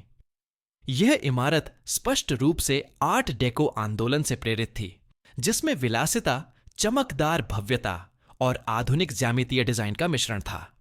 अर्जुन खुद 63वीं मंजिल पर एक विशाल रूप से सजे हुए प्रतीक्षालय में बैठे हुए एक मीटिंग में थे। एक 30-40 साल की सचिव एक मेज के पीछे अपने कंप्यूटर पर काम कर रही थी, जबकि एक और जाना पहचाना चेहरा एक कार्यालय के बंद दरवाजे के पास एक और कुर्सी पर इंतजार कर रहा था। कमरे की खिड़की से अर्जुन पास ही डायनामिक्स का असली मुख्यालय देख सकता था, एक मजबूत कांच का शिखर जो पूरे शहर पर नजर रखता था। सतीश कुमार की इमारत भी आकार में उसकी बराबरी नहीं कर सकती थी, क्योंकि अपने बड़े भाई की तुलना में उसमें कम से कम 20 मंजिलें कम थीं। यह कितना अच्छा था कि कंपनी का किला न्यू रोम और उसके सुपर हीरोज बेस दोनों को देखता था। लेकिन करीब से देखने पर डायनेमिक्स का मुख्यालय अर्जुन को उन भविष्यवादी आर्कियोलॉजी डिजाइनों की याद दिलाता था जो पूरी तरह से आत्मनिर्भर होने के लिए बनाई गई इमारतें थीं। उसने कुछ मंजिलों पर कुछ ग्रीन हाउस और बगीचे, यहां तक कि पानी के जलाशय भी देखे। हालांकि एक निश्चित बिंदु के बाद कांच की संरचना में कुछ ऐसा था जो जीनोम को उसके आर पार देखने से रोक रहा था। कितना संदिग्ध! शहर के केंद्र के विपरीत दोनों इमारतों की सुरक्षा निजी सुरक्षा की विशिष्ट इकाइयों द्वारा की जाती थी। सफेद कवच पहने लोग, जिनके दाहिने हाथ में लेजर तोपें और अत्याधुनिक हथियार लगे थे। अपने कमतर समकक्षों के विपरीत वे एक सच्ची सैन्य शक्ति थे, अच्छी तरह प्रशिक्षित और डायनामिक्स के हितों के प्रति बेहद वफादार। उसने सुना था कि वे रिश्वत भी नहीं लेते। माफ कीजिए, 1 घंटे से बेचैन अर्जुन अपॉइंटमेंट का इंतजार कर रहे दूसरे व्यक्ति की ओर मुड़ा। क्या आप पांडा हैं? बेचारा भालू आशा से उसकी ओर देखने लगा। पिछले चक्कर की तुलना में भावी नायक कम आडंबरपूर्ण और ज्यादा शांत लग रहा था। तुम मुझे जानते हो? जाहिर है मैं तुम्हें जानता हूं। तुम पांडा हो, उनमें से सबसे आखिरी। अर्जुन ने और जोर देने के लिए अपनी मुट्ठी भींचते हुए कहा। जब मैं तुम्हें न्याय की साइकिल चलाते देखता हूं तो मेरे रोंगटे खड़े हो जाते हैं। शुक्रिया, नायक ने अचानक और भी खुश होकर जवाब दिया। उसे जरूर खुशी होगी कि दुनिया में उसका कम से कम एक फैन तो है। मैं सचमुच अपनी विरासत को आगे बढ़ाने की कोशिश कर रहा हूं और उन्हें फिर से ट्रेंडी बनाने की कोशिश कर रहा हूं। लेकिन कॉर्पोरेट सुपर हीरोवाद के इस गढ़ में एक अकेला नायक क्या कर रहा है? पांडा अकेले ही संघर्ष करता है, उसने स्वीकार किया। मैं सचमुच एक अकेले नायक के रूप में नाम कमाने की कोशिश कर रहा हूं, लेकिन यह मुश्किल है। कोई भी खलनायक मुझसे सार्वजनिक रूप से लड़ना भी नहीं चाहता, क्योंकि मैं उनके लिए बहुत शक्तिशाली हूं। मुझे यकीन है कि आप हैं, अर्जुन ने भारी व्यंग्य के साथ उत्तर दिया, जो पूरी तरह से अनदेखा था। यह बहुत निराशाजनक है, उसने कहा। मैं किसी बड़े जबरदस्त द्वंद्व युद्ध के बिना खबरों में नहीं आ सकता, समझ रहे हो? सच में बड़ी ताकत के साथ बड़ा अलगाव भी आता है। ऐसा लग रहा था जैसे वह भी इस बात पर विश्वास करता है। मिस्टर शर्मा, सेक्रेटरी के नाम पुकारते ही अर्जुन का सिर ऊपर उठा। मिस्टर राव, आपका स्वागत करेंगे। आखिरकार इंटरव्यू के लिए शुभकामनाएं। कुरियर ऑफिस के दरवाजे की ओर बढ़ते हुए अर्जुन से बोला, तुम्हारा नाम क्या है? रॉय, अर्जुन ने अंगूठा उठाकर जवाब दिया। मैं अमर हूं, लेकिन किसी को मत बताना। मैं नहीं करूंगा। सेक्रेटरी ने अर्जुन को दरवाजा अंदर आने दिया और फिर उसे बंद कर दिया। कुरियर एक घर जितने बड़े कार्यालय में घुसा, लेकिन उसकी ज्यादातर जगह फूलों से भरी थी। गेरेनियम गुलाब की झाड़ियां, गुलदाउदी मुगेट और दर्जनों तरह तरह के पौधे प्रदर्शन पर रखे थे। कार्यालय में एक छोटा जापानी तालाब भी था, जिसके पानी में सुनहरी कार्प मछलियां तैर रही थीं। एक लंबा दुबला पतला आदमी महोगनी रंग की मेज के पीछे कुरियर का इंतजार कर रहा था, जो उसे पूरी खिड़की से न्यू रोम का शानदार नजारा दिखाने के लिए रखी गई थी। अगर वह किसी सुपर हीरो टीम का सर्वोच्च अधिकारी न होता तो अर्जुन अपने मेजबान को सुपर विलेन समझ लेता।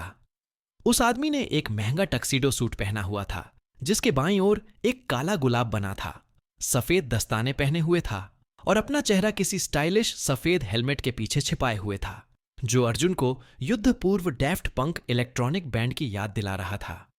कुरियर केवल उसकी फैशन शैली की सराहना कर सकता था।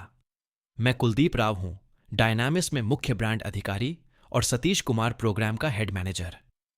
उस आदमी ने अर्जुन से हाथ मिलाया। उसकी आवाज सुनने में सुखद लेकिन दृढ़ थी। उसकी खुशबू गुलाब जैसी थी, शायद परफ्यूम जैसी। आप मुझे ब्लैक थॉर्न भी कह सकते हैं। मुझे तुम्हारी कीमत में कोई कांटा नहीं दिख रहा, अर्जुन ने हाँफते हुए कहा, जब उसने देखा कि सूट में क्या क्या मिला है। रुको, क्या यह कश्मीरी है? तुम्हारी नजर बहुत तेज है। कुलदीप ने अर्जुन को एक लकड़ी की कुर्सी दिखाते हुए उसे बैठने के लिए कहा। डायनेमिस में हमारा अपना उत्पादन कार्यक्रम है, क्योंकि हम इसे एशिया से आयात नहीं कर सकते।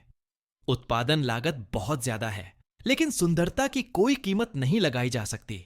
बैठे बैठे अर्जुन ने उस आदमी पर ध्यान ही नहीं दिया। उसकी नजर उसके कपड़ों पर टिकी थी। उसे भी वैसा ही सूट चाहिए था। हमारी सुपर हीरो टीमों में शामिल होने के इच्छुक स्वयं सेवकों की कोई कमी नहीं है, कुलदीप ने उंगलियां मिलाते हुए कहा। लेकिन मेरे कार्यालय तक बहुत कम लोग पहुंच पाते हैं। मैं व्यक्तिगत सिफारिशों में विश्वास रखता हूं श्रीमान शर्मा। अगर वायवर्ण ने आपकी जमानत न ली होती तो हमारी यह बातचीत न होती। अर्जुन ने संक्षेप में सोचा कि सभी लोगों में से किसने इसकी सिफारिश की थी। इस रहस्य को अपने हत्यारे का पता लगाने जितना ही महत्वपूर्ण मानते हुए। लगता है उसे तुम्हारे बारे में अच्छी भावनाएं हैं, खासकर जब तुमने उसे हमारे नए कैदी के बारे में पहले ही आगाह कर दिया था। मुझे हैरानी हो रही है कि तुम्हें घोल के भागने की कोशिश के बारे में कैसे पता चला। बस एक आंतरिक भावना है, अर्जुन ने मासूमियत से जवाब दिया। मुझे तुम पर यकीन नहीं हो रहा, कुलदीप ने सीधे मुद्दे पर आते हुए जवाब दिया। हाल ही में हमें निजी सुरक्षा कर्मियों से परेशानी हो रही है और घोल को बचाने की जिम्मेदारी वाले कई सदस्यों ने उसे भागने में मदद करने की सक्रिय कोशिश की। अगर आपको किसी सुरक्षा चूक के बारे में पता है तो मैं जानकारी साझा करने के लिए आभारी रहूंगा। खैर, अर्जुन भी जानकारी ढूंढने आया था तो सब ठीक था। हालांकि मेटा के निजी सुरक्षा कर्मियों में अंदरूनी लोग होने की बात उसे परेशान कर रही थी। इस बात से कोई आश्चर्य नहीं हुआ कि वे स्थानीय लोगों को नजरअंदाज करने के लिए रिश्वत देते थे, लेकिन यह गिरोह ज्यादातर साइको वॉरबैंड से कहीं ज्यादा संगठित लग रहा था। वह इस पर गौर करेंगे। खैर, यहां आने के लिए मुझे तुम्हारा शुक्रिया अदा करना ही होगा। मुझे यकीन है कि हमारे प्रतिद्वंदियों ने तुम्हें प्रस्ताव दिया होगा, क्योंकि उन्हें वल्कन और वाइवर्न के बीच प्रतिद्वंद्विता का पता है और तुम्हारा हम पर भरोसा बेकार नहीं जाएगा। कुलदीप ने अर्जुन को गौर से देखा। तुम सतीश कुमार के साथ क्यों जुड़ना चाहते हो? जब मैं छोटा था तब से मैं हमेशा एक विज्ञापन बनना चाहता था। एक विज्ञापन? मिस्टर क्लीन और रोहन द कैट की तरह। उपभोक्तावाद का एक पहचाना हुआ प्रतीक, हर अनाज के डिब्बे पर मेरा चेहरा छपा हुआ। ओह ओह, कुलदीप ने गंभीरता से जवाब दिया। मानवीय परिस्थितियों से ऊपर उठकर एक पैकेज्ड उत्पाद बनना, यही हमेशा से मेरा सपना रहा है। ओह ओह, कुलदीप ने सिर हिलाया। और असली वजह? अर्जुन ने कंधे उचकाए। लालच? आपका मनोवैज्ञानिक प्रोफाइल मुझे कुछ और ही बताता है। उनका कोई मनोवैज्ञानिक प्रोफाइल भी था? बेचारे लड़के, अर्जुन सोच रहा था कि कितने लोग इसे बनाते बनाते पागल हो गए होंगे। ठीक है, ठीक है, मैंने सोचा कि सुपर हीरो बनने की कोशिश करना मजेदार होगा और मैंने किसी से वादा किया था कि मैं मेटा को शहर से बाहर निकाल दूंगा, एक निजी एहसान के तौर पर। व्यापार और मौज मस्ती। मेटा गैंग एक समस्या है, कुलदीप ने माना, हालांकि सुमित जितनी नहीं। यह कौन है जिसका तुम पर एहसान है? रस्ट टाउन में कोई पॉली नाम का आदमी है, हालांकि शायद उसे मेरी याद भी नहीं होगी। मुझे यकीन है कि इसके पीछे कोई दिलचस्प कहानी है, कॉर्पोरेट मास्टरमाइंड ने सोचा। मैं अपने पत्ते खोलकर रख दूंगा मिस्टर शर्मा। आपके मामले को लेकर मैं दुविधा में हूं। हमारी रिसर्च टीम के अनुसार आपके पास अविश्वसनीय शक्ति है और विकास की अपार संभावनाएं हैं। हथियारों के साथ आपका कौशल प्रभावशाली है, जैसा कि सुरक्षा जांच से पता चलता है। मुझे तो पता ही नहीं था कि एक बच्चे के आलीशान खिलौने में इतने सारे छोटे छोटे हथियार फिट हो सकते हैं। हालांकि मुझे इसमें कोई टुक नजर नहीं आ रही। अर्जुन ने बताया, वे कभी नहीं सोच पाएंगे कि ऐसा होगा। इससे मैं मुद्दे पर आता हूं। कुलदीप ने अर्जुन को कागजों का एक छोटा सा पुलिंदा थमा दिया। पूरे इटली के लोगों से आपके नाम से जुड़ी हुई संपार्श्विक क्षति की शिकायतों की 16 पन्नों की सूची। अर्जुन को कुछ बात बहुत परेशान कर रही थी। केवल 16 पृष्ठ? शायद आपने इससे अधिक की उम्मीद की थी। हां, मैंने ऐसा किया था, अर्जुन ने जवाब दिया। मुझे लगता है कि मैं गवाहों को चुप कराने में बहुत अच्छा हूं। कॉर्पोरेट जीनोम बिल्कुल बेपरवाह रहा। और 18 जनसांख्यिकी भी, उन्होंने कहा। डायनामिस में बदतमीज लोगों के लिए कोई जगह नहीं है। अगर हम साथ मिलकर कोई कार्य अनुबंध करते हैं तो बेतुका व्यवहार बर्दाश्त नहीं किया जाएगा। अरे, मैं हमेशा आदेश का अक्षरशः पालन करता हूं। अर्जुन ने अपने सम्मान में चोट खाते हुए अपना बचाव किया। अगर हर कोई तरीकों को व्याख्या के लिए खुला छोड़ देता है तो यह मेरी गलती नहीं है। मैं नहीं करूंगा। हालांकि मुझे और गारंटी चाहिए। हालांकि किसी ने भी आप पर कभी किसी अनुबंध को तोड़ने का आरोप नहीं लगाया, लेकिन आपका अतीत भाड़े का है और एक खास आपराधिक जीनियस से आपका संदिग्ध संबंध है। उसने अर्जुन को एक फोटो दिखाया और कुरियर का दिल धड़क उठा। एक मुगल तस्वीर में वो थीं। तस्वीर में उनकी उम्र कुछ साल बढ़ गई थी और उनकी एक आंख काली पड़ गई थी, लेकिन वो वहीं थीं, एक नंबर लिखा कागज पकड़े हुए और फोटोग्राफर को घूर रही थीं। Krish under diver Sabino. Arjun को ब्लैकटॉर्न की नजरें उसके चेहरे पर गड़ी हुई महसूस हो रही थीं, किसी भी कमजोरी के निशान की तलाश में। फ्रेडी सबिनो उर्फ ब्लडस्ट्रीम की बेटी, एक बेहद खतरनाक साइको जो 4 साल पहले सोनू सिंह के कार्निवल के खिलाफ मारे जाने तक बिग रोहित और वीर से लगभग बराबरी की थी।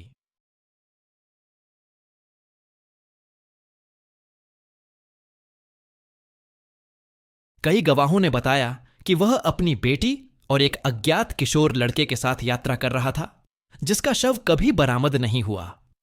ठीक है, चलो बकवास बंद करो नौसिखिए, अर्जुन ने पूरी गंभीरता से फोटो को अपने कोट में रखते हुए कहा। वह कहां है? फिलहाल तुम्हारी पहुंच से बाहर है। मेरी नजर उस पर काफी समय से है। उसकी गिरफ्तारी मेरे भाई यानी उपराष्ट्रपति की करतूत थी और भर्ती का एक चूका हुआ मौका था। वह कठोर उपायों में विश्वास करता है, मैं पुनर्वास में। जनता को मुक्ति की कहानियां पसंद आती हैं। अगर मैं अच्छा व्यवहार करूं तो तुम मुझे क्रिश के पास ले जाओगे और उम्मीद करोगे कि मेरी उपस्थिति उसे तुम्हारे समूह में शामिल कर देगी। निश्चित रूप से एक दुष्ट मास्टरमाइंड। आह, अब हम कुछ कर रहे हैं, कुलदीप ने जवाब दिया। अगर आप मुझे सच बता दें तो हमारे लिए ज्यादा अच्छा होगा मिस्टर शर्मा। आपके लिए उसकी क्या कीमत है? सब कुछ। बहुत बढ़िया। तो फिर मेरा प्रस्ताव यह है, आप सतीश कुमार के साथ 5 साल का अनुबंध करें, न्यू रोम में फैली गंदगी को साफ करने में हमारी मदद करें, डायनामिस के ब्रांड का प्रचार करें और सबसे जरूरी बात, आप अच्छा व्यवहार करें। बदले में हम आपको एक साफ सुथरी जिंदगी, उदार सुविधाएं और मिस सबिनो के साथ फिर से मिलने का मौका देते हैं। उसने अर्जुन को एक ऐसा ठेका थमा दिया जो संपार्श्विक क्षति की शिकायतों से कहीं ज्यादा भारी था, लेकिन कुरियर ने उस पर ध्यान तक नहीं दिया। वह सौदावल्कन जैसा ही लग रहा था, बस व्यक्तिगत प्रतिशोध वाली बात नहीं थी। इसमें से तुम क्या चाहते हो नौसिखिए? कुलदीप ने कहा। ज्यादातर लोग सोचते हैं कि मेरे परिवार को सिर्फ मुनाफे में दिलचस्पी है, लेकिन हम असल में इतालवी समाज को एक समृद्ध राष्ट्र के रूप में फिर से बनाना चाहते हैं। दुर्भाग्य से यह सपना तब तक पूरा नहीं हो सकता जब तक मेटा सुमित और लुटेरे जैसे समूह बेलगाम हैं। कॉपीराइट के अधीन एक गौरवशाली राष्ट्र है ना? हम रिवर्स इंजीनियरिंग और अमृत के बड़े पैमाने पर उत्पादन के जरिए महाशक्तियों का लोकतंत्रीकरण भी करना चाहते हैं, कुलदीप ने ताने को अनसुना करते हुए जवाब दिया। आपके अनुबंध के अनुसार आपका पूर्ण डीएनए आधारित परीक्षण किया जाएगा। इससे यह सुनिश्चित होगा कि अगर आप अपने अनुबंध संबंधी दायित्वों का पालन नहीं करते हैं तो निजी सुरक्षा के ड्रोन आपको ट्रैक कर सकेंगे। आपको हमारे अमृत अनुसंधान विकास कार्यक्रम में भी भाग लेने के लिए कहा जाएगा। हमारे पास आपके जैसे कुछ ही वायलेट जीनोम हैं। उसे पता होना चाहिए था कि वे उसे सिर्फ उसके सुंदर चेहरे के लिए नहीं चाहेंगे। तुम मेरी शक्ति की नकल करने में सफल नहीं हो पाओगे। हमने शक्तियों की प्रतिकृति बनाने में बड़ी प्रगति की है, यहां तक कि पूरी तरह कार्यात्मक नकल अमृत भी बना लिए हैं। तुम मेरी शक्ति दोबारा पैदा नहीं कर पाओगे, अर्जुन ने दोहराया। मैंने कोशिश की है, जितनी बार तुम गिन भी नहीं सकते। अच्छा, तो फिर आप अपने निष्कर्ष रिसर्च विभाग के साथ साझा कर सकते हैं। कुलदीप ने उसकी बात को खारिज कर दिया। जहां तक हीरो के काम की बात है, हम सतीश कुमार फ्रेंचाइजी को 2 अलग अलग शाखाओं में बांटते हैं। प्रो लीग, जिसमें वाइवर्न जैसे स्थापित सितारे शामिल हैं, और लिटिल लीग, जिसमें जूनियर और कम जिहाद सुपर हीरो शामिल हैं। जाहिर है आप हमारे सेकेंडरी डिवीजन से शुरुआत करेंगे। अर्जुन ने कुलदीप को संगठन के अंदर के नियम, ज्यादातर कॉरपोरेट बकबक समझाए और फिर कॉन्ट्रैक्ट हथियाकर उसे सरसरी तौर पर पढ़ लिया। कृष से मिलने का मौका हमेशा की तरह लुभावना था, लेकिन कुरियर इस चक्कर में हत्यारे की पहचान करना चाहता था। डायनामिक्स की इमारतों और डेटाबेस तक पहुंच से काफी मदद मिलती। अगर कंपनी उसे कृष से जल्दी मिलवा देती तो सब ठीक था। अगर वे ज्यादा देर करते तो वह बस जानकारी लेकर सुमित के रास्ते पर वापस लौट जाता। किसी बात ने उसका ध्यान खींचा। मर्चेंडाइजिंग पर सिर्फ 30% रॉयल्टी? अर्जुन ने पूछा। यह तो चोरी है। हम तुम्हारा नाम भी बदल देंगे, कुलदीप ने कहा। रॉय हमारे मार्केटिंग विभाग के लिए उतना प्रभावशाली नहीं है, और वीडियो गेम आजकल एक बहुत ही छोटा बाजार है। टाइम लॉर्ड के बारे में क्या ख्याल है? पीआर का कहना है कि यह जल्दी ही लोकप्रिय हो जाएगा, खासकर किशोरों के बीच। राक्षसों की भीड़ को खुश करने के लिए विकसित एक निष्प्राण नाम। अर्जुन को ऐसा क्यों लगा कि उसने शैतान के साथ सौदा कर लिया है? नरक अस्तित्व में था और यह एक कॉरपोरेट सेमिनार था। अर्जुन ने सोचा था कि लिटिल लीग के सदस्य के तौर पर नौकरी के पहले दिन उसे सुपर हीरो ट्रेनिंग मिलेगी, शायद वाइवर्न के साथ नियमित गश्त, कुछ व्यावहारिक। लेकिन इसके बजाय कुरियर को एक उबाऊ हफ्तों लंबी कॉरपोरेट इंटर्नशिप का काम मिला। उसे बस दिन भर की योजना पर गौर करना था और फिर से काम शुरू करने की इच्छा हुई। कॉफी ब्रेकफास्ट पहली मीटिंग, ऊपर बताए गए कॉफी ब्रेक की वजह से आधे घंटे की देरी से, फिर लंच, फिर दूसरी मीटिंग, फिर असली लंच, फिर दूसरा कॉफी ब्रेक, तीसरी मीटिंग, दोपहर का लंच, कॉफी ब्रेक, फिर कॉरपोरेट वीडियो। ये सब शाम 6 बजे से पहले, जिसके बाद अर्जुन या तो निकल सकता था या आफ्टर आवर ड्रिंक नेटवर्किंग में हिस्सा ले सकता था।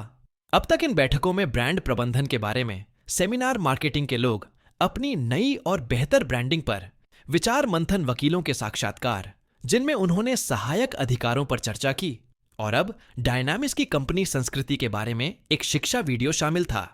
संक्षेप में कहें तो इसमें कोई सुपर हीरो वाला काम नहीं है। अर्जुन वहां अकेला रिक्रूट नहीं था, लेकिन उसे हैरानी हुई कि ज्यादातर लोग इन उबाऊ बेतुकी गतिविधियों में मजा ले रहे थे। वे वास्तविक फील्ड वर्क से ज्यादा अपनी छवि और रॉयल्टी पर चर्चा करने के लिए उत्सुक थे। इस जगह ने कुरियर की आत्मा को पूरी तरह से खाली कर दिया था। वह इसे महसूस कर सकता था। एक ऊब भरी आह भरते हुए अर्जुन उस कमरे में पहुंचा जहां उसे नया कॉरपोरेट वीडियो देखना था, और उसने दरवाजे के स्कैनर पर हाथ रख दिया। डायनामिक्स ने अनुबंध पर हस्ताक्षर करने के तुरंत बाद ही उसके खून की एक बूंद निकाल ली थी, जिससे कंपनी किसी तरह उसे ट्रैक और पहचान कर सकी। जैव हस्ताक्षर, टाइम लॉर्ड। दरवाजा खुलते ही अर्जुन सामान्य नाम सुनकर कराह उठा। क्या वे क्लॉकोमेंसर या क्लॉक ब्लॉकर जैसा कुछ और अनोखा नाम नहीं चुन सकते थे? कुरियर एक अंधेरे अनौपचारिक सम्मेलन कक्ष में पहुंचा, जो दर्जनों लोगों के स्वागत के लिए पर्याप्त चौड़ा था, जिसकी दीवारों पर मलाईदार मेसो अमेरिकन चित्र बने हुए थे। डायनामिक्स अनौपचारिक आरामदायक शैली के पक्षधर थे। उन्होंने प्लास्टिक की कुर्सियों की जगह सूती आर्म चेयर और सोफे रखे थे। लिटिल लीग के नए सदस्य पीआर स्टाफ के साथ एक विशाल स्क्रीन के सामने इकट्ठा हुए थे और डायनामिक्स द्वारा बनाए गए एनर्जी ड्रिंक्स पीते हुए एक दूसरे से बातचीत कर रहे थे। ज्यादातर 15 से 20 के बीच की उम्र के लग रहे थे और उन्होंने मार्केटिंग विभाग द्वारा डिजाइन किए गए रंग बिरंगे परिधान पहने हुए थे। अर्जुन ने जो सुना उसके अनुसार वे नए फैशन ट्रेंड्स, सतीश कुमार की प्रो लीग में किसने किसके साथ डेट किया और कुलदीप राव से उनकी पहली मुलाकात कैसे हुई, इन सब पर चर्चा कर रहे थे। वह इन बिगड़ैल बच्चों में से नहीं था, जो कि सबसे बड़ा अन्याय था, क्योंकि वह तो बिल्कुल फिट बैठता। अर्जुन ने पीछे एक अकेला भेड़िया देखा, जो स्क्रीन देखने के बजाय आलीशान सोफे पर बैठकर तस्वीरें और अखबारों की रिपोर्टें देखना पसंद कर रहा था। इस आदमी ने अपने चेहरे के ऊपरी हिस्से को ढके हुए एक सफेद बिल्ली के आकार का मुखौटा पहना हुआ था, जिससे उसकी चिकनी गोरी त्वचा, नीली आंखें और कंघी किए हुए सुनहरे बाल साफ दिखाई दे रहे थे। एक सच्चा एडोनिस। कुल मिलाकर वह लगभग 18 साल का लग रहा था। उसने गुलाबी और सफेद रंग का बिना आस्तीन का जिम्नास्ट सूट पहना हुआ था। स्क्रीन पर रंगीन संगीत के साथ साथ डी आकार का प्रतीक चमक रहा था। सामने एक बुजुर्ग लैटिनो व्यक्ति की तस्वीर थी, जिसके बाल सफेद हो रहे थे, मर्दाना मूंछें थीं और पेट काफी बड़ा था पृष्ठभूमि में। न्यूरोम की तस्वीर थी। उसने अर्जुन को पाब्लो एस्कोबार की एक पुरानी तस्वीर की याद दिला दी, जिसमें उसका साधारण पहनावा और दांतों को छुपाती हुई एक दोस्ताना मुस्कान थी। नमस्ते, मैं अयान राव हूं, डायनामिस का सीईओ और संस्थापक। एक नए कर्मचारी के रूप में मैं आपका डी परिवार में स्वागत करता हूं। आपको आपके कौशल और चरित्र के कारण किसी बड़ी चीज का हिस्सा बनने के लिए चुना गया है। डायनामिस और उसकी सहायक कंपनियों के लिए हम एक कॉरपोरेट समूह से कहीं बढ़कर हैं। 33 साल पहले जब से मैंने इस कंपनी की स्थापना की है, हमारा मार्गदर्शक सिद्धांत हमेशा एक ही रहा है: दुनिया कैसी दिखनी चाहिए। अर्जुन को डायनामिस के आधिकारिक इतिहास के बारे में बहुत कुछ पता था, खासकर इसलिए क्योंकि वे लगातार इसका विज्ञापन करते थे। 26 साल के अयान राव ने जीनोम युद्धों से बहुत पहले स्पेन में इस दवा कंपनी की स्थापना की थी और इसका विस्तार शिपिंग गोदामों, कृषि खाद्य जैव प्रौद्योगिकी, विनिर्माण तेल, खुदरा और लगभग हर क्षेत्र में किया। विडंबना यह है कि नील द्वारा सभी पर बमबारी करने से 1 साल पहले ही उन्होंने अपनी बढ़ती शिपिंग गतिविधियों को और बेहतर बनाने के लिए अपना मुख्यालय इटली स्थानांतरित कर दिया था। इस भाग्य ने पुरानी दुनिया के पतन के समय उनके अधिकांश नेतृत्व को बचा लिया, और चूंकि जीनोम युद्धों से पहले डायनामिस का पश्चिमी यूरोप के हर हिस्से में दखल था, इसलिए धूल जमने के बाद भी उसके पास फलने फूलने के लिए आवश्यक संसाधन मौजूद थे। चूंकि स्पेन को जीनोम के उत्पाद से इटली से कहीं ज्यादा नुकसान हुआ था, इसलिए डायनामिस ने अपने बचे हुए अधिकांश बुनियादी ढांचे को अपनी मातृभूमि से दूर स्थानांतरित कर दिया और न्यू रोम को अपना गढ़ बना लिया। अन्य निगमों और सहायक कंपनियों के साथ विलय के माध्यम से उन्होंने कोर्सिका, सार्डिनिया, मल्लोर्का, दक्षिणी स्पेन, पश्चिमी इटली, लीबिया के तेल क्षेत्रों और वर्तमान में स्थानीय जीनोम सरदारों के विरुद्ध लड़ रहे सिसिली पर नियंत्रण कर लिया। संक्षेप में, डायनामिस का बोर्ड जीनोम के बाद के यूरोप का चेहरा बनने की राह पर था। अगर वीर ने उन्हें हरा नहीं दिया होता। अर्जुन ने लोन वुल्फ के साथ पीछे जाने का फैसला किया, क्योंकि वह दरवाजे के सबसे पास था। उसका इरादा वीडियो खत्म होते ही वहां से निकल जाने का था। पीछे बैठकर उसने 10 सेकंड तक वीडियो सुनने की कोशिश की, फिर बोर होकर अपने फोन पर कुछ देखने लगा। क्या यहां वाईफाई है? अर्जुन ने अपने पड़ोसी से पूछा। मुझे एक डायनामाइट वाईफाई दिख रहा है, लेकिन वह पासवर्ड से सुरक्षित है। यहां वाईफाई बॉक्स दिख रहा है। ब्लॉन्डी ने कमरे के एक कोने में रखे एक उपकरण की ओर इशारा किया। पासवर्ड लिखा है। अर्जुन ने अपनी बात पूरी भी नहीं की थी कि समय रुक गया। सांप की तरह तेजी से चलते हुए उसने अपने कोट के अंदर मिनी ट्रैकर ढूंढा।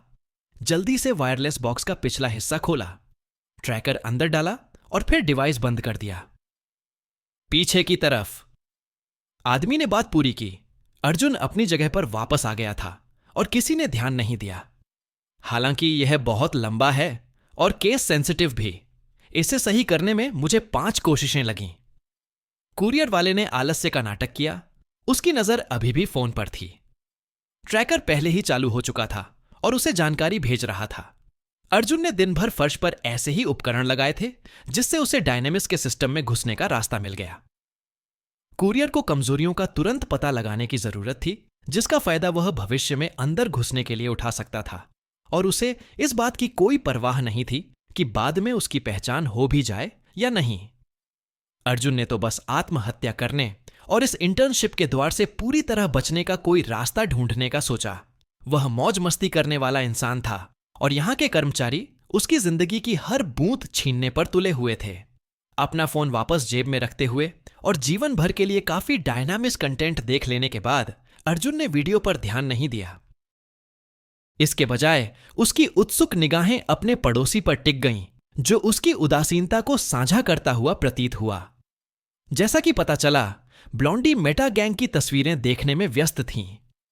अर्जुन ने सरीन और घोल की तस्वीरों को तुरंत पहचान लिया, साथ ही एक लंबे भयानक रूप से मोटे गंजे आदमी की तस्वीर भी, जिसने 50 के दशक के पुरुषों के कपड़े पहने हुए थे।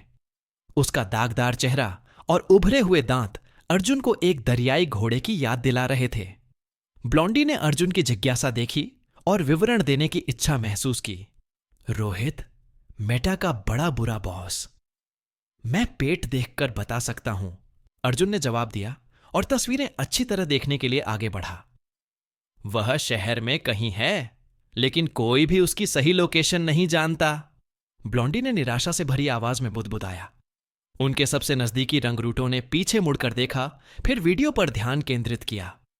बहुत ज्यादा काउंटर सर्विलांस कोई इलेक्ट्रॉनिक ट्रेल नहीं, और वह अपने आदमियों से संपर्क करता है, न कि दूसरे लोगों से। सिर्फ उसके लेफ्टिनेंट ही जान सकते हैं। साई शॉक एसिड रेन, शाम द मैड। अर्जुन ने इस बार फिर से मेटा को अपनी मुख्य प्राथमिकताओं में से एक बनाने का फैसला किया। ये पागल लोग बहुत ज्यादा संगठित और शिष्ट थे। 4 साल पहले रोहित अपने नशेड़ियों को मुश्किल से काबू में रख पाता था, और वह भी परिवार के प्रति अरुचिकर हिंसा की एक अच्छी खुराक के बिना। अरे, इतने सालों में ये बहुत बड़े हो गए हैं, कुरियर ने फाइल को गौर से देखते हुए सोचा। डायनेमिक्स की जानकारी के अनुसार मेटा गैंग में अब लगभग 50 सदस्य थे।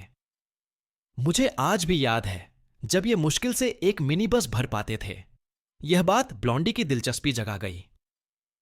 तुम मेटा से पहले मिल चुकी हो? 4 साल पहले, अर्जुन ने जवाब दिया। उस समय सिर्फ रोहित साइशॉक और कुछ साथी थे। वे आम साइको समूह से ज्यादा अलग नहीं थे, सिवाय अति हिंसा और मध्ययुगीन फांसी के तरीकों के प्रति उनके लगाव के। क्या तुम मुझे उनके बारे में कुछ बता सकते हो? ब्लॉन्डी फुसफुसाई, जिससे अर्जुन के लिए वीडियो की आवाज सुनना मुश्किल हो गया। उनकी रणनीति, उनका संगठन, उनकी कमजोरियां हों। अगर आपको पूरी कहानी चाहिए तो मेरे बिल्ली के दोस्त साइशॉक ने मेरे पुराने ग्रुप के एक सदस्य को अपने साथ शामिल होने के लिए मनाने की कोशिश की। यह ठीक नहीं रहा और इसका अंत खून खराबे में हुआ। ठेठ साइको। ओह, और साइशॉक एक क्रूर और क्रूर इंसान है, जो अगर आपको पकड़ ले तो अपने तारों से आपके तंत्रिका तंत्र को हाईजैक कर सकता है। टेलीपैथ उन गिने चुने जीनोम में से थे जो अर्जुन की यादों से छेड़छाड़ करके या उसके व्यक्तित्व को नष्ट करके उसे स्थायी क्षति पहुंचाने की क्षमता रखते थे। जब भी संभव होता, वह उनसे महामारी की तरह बचता था। हालांकि साइकोशॉक कुरियर को ढूंढ सकता है और सिद्धांत पर मार सकता है। उसे शारीरिक संपर्क की जरूरत है। ब्लॉन्डी ने कागज पर जानकारी लिखते हुए पूछा। जानकर अच्छा लगा। क्या उसे शारीरिक संपर्क बनाए रखने की भी जरूरत है?